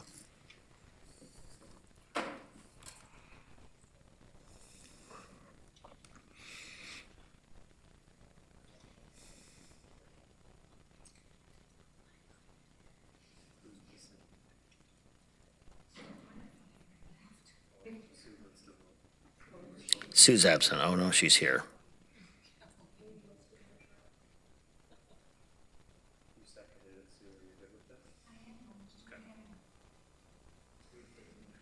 Okay, that's in favor. Thank you, colleagues. I don't believe there's another motion, and I will ask for your indulgence, folks. Sitting up here, sometimes, the refereeing gets lost with the fact that I still have a role as a councillor. And there was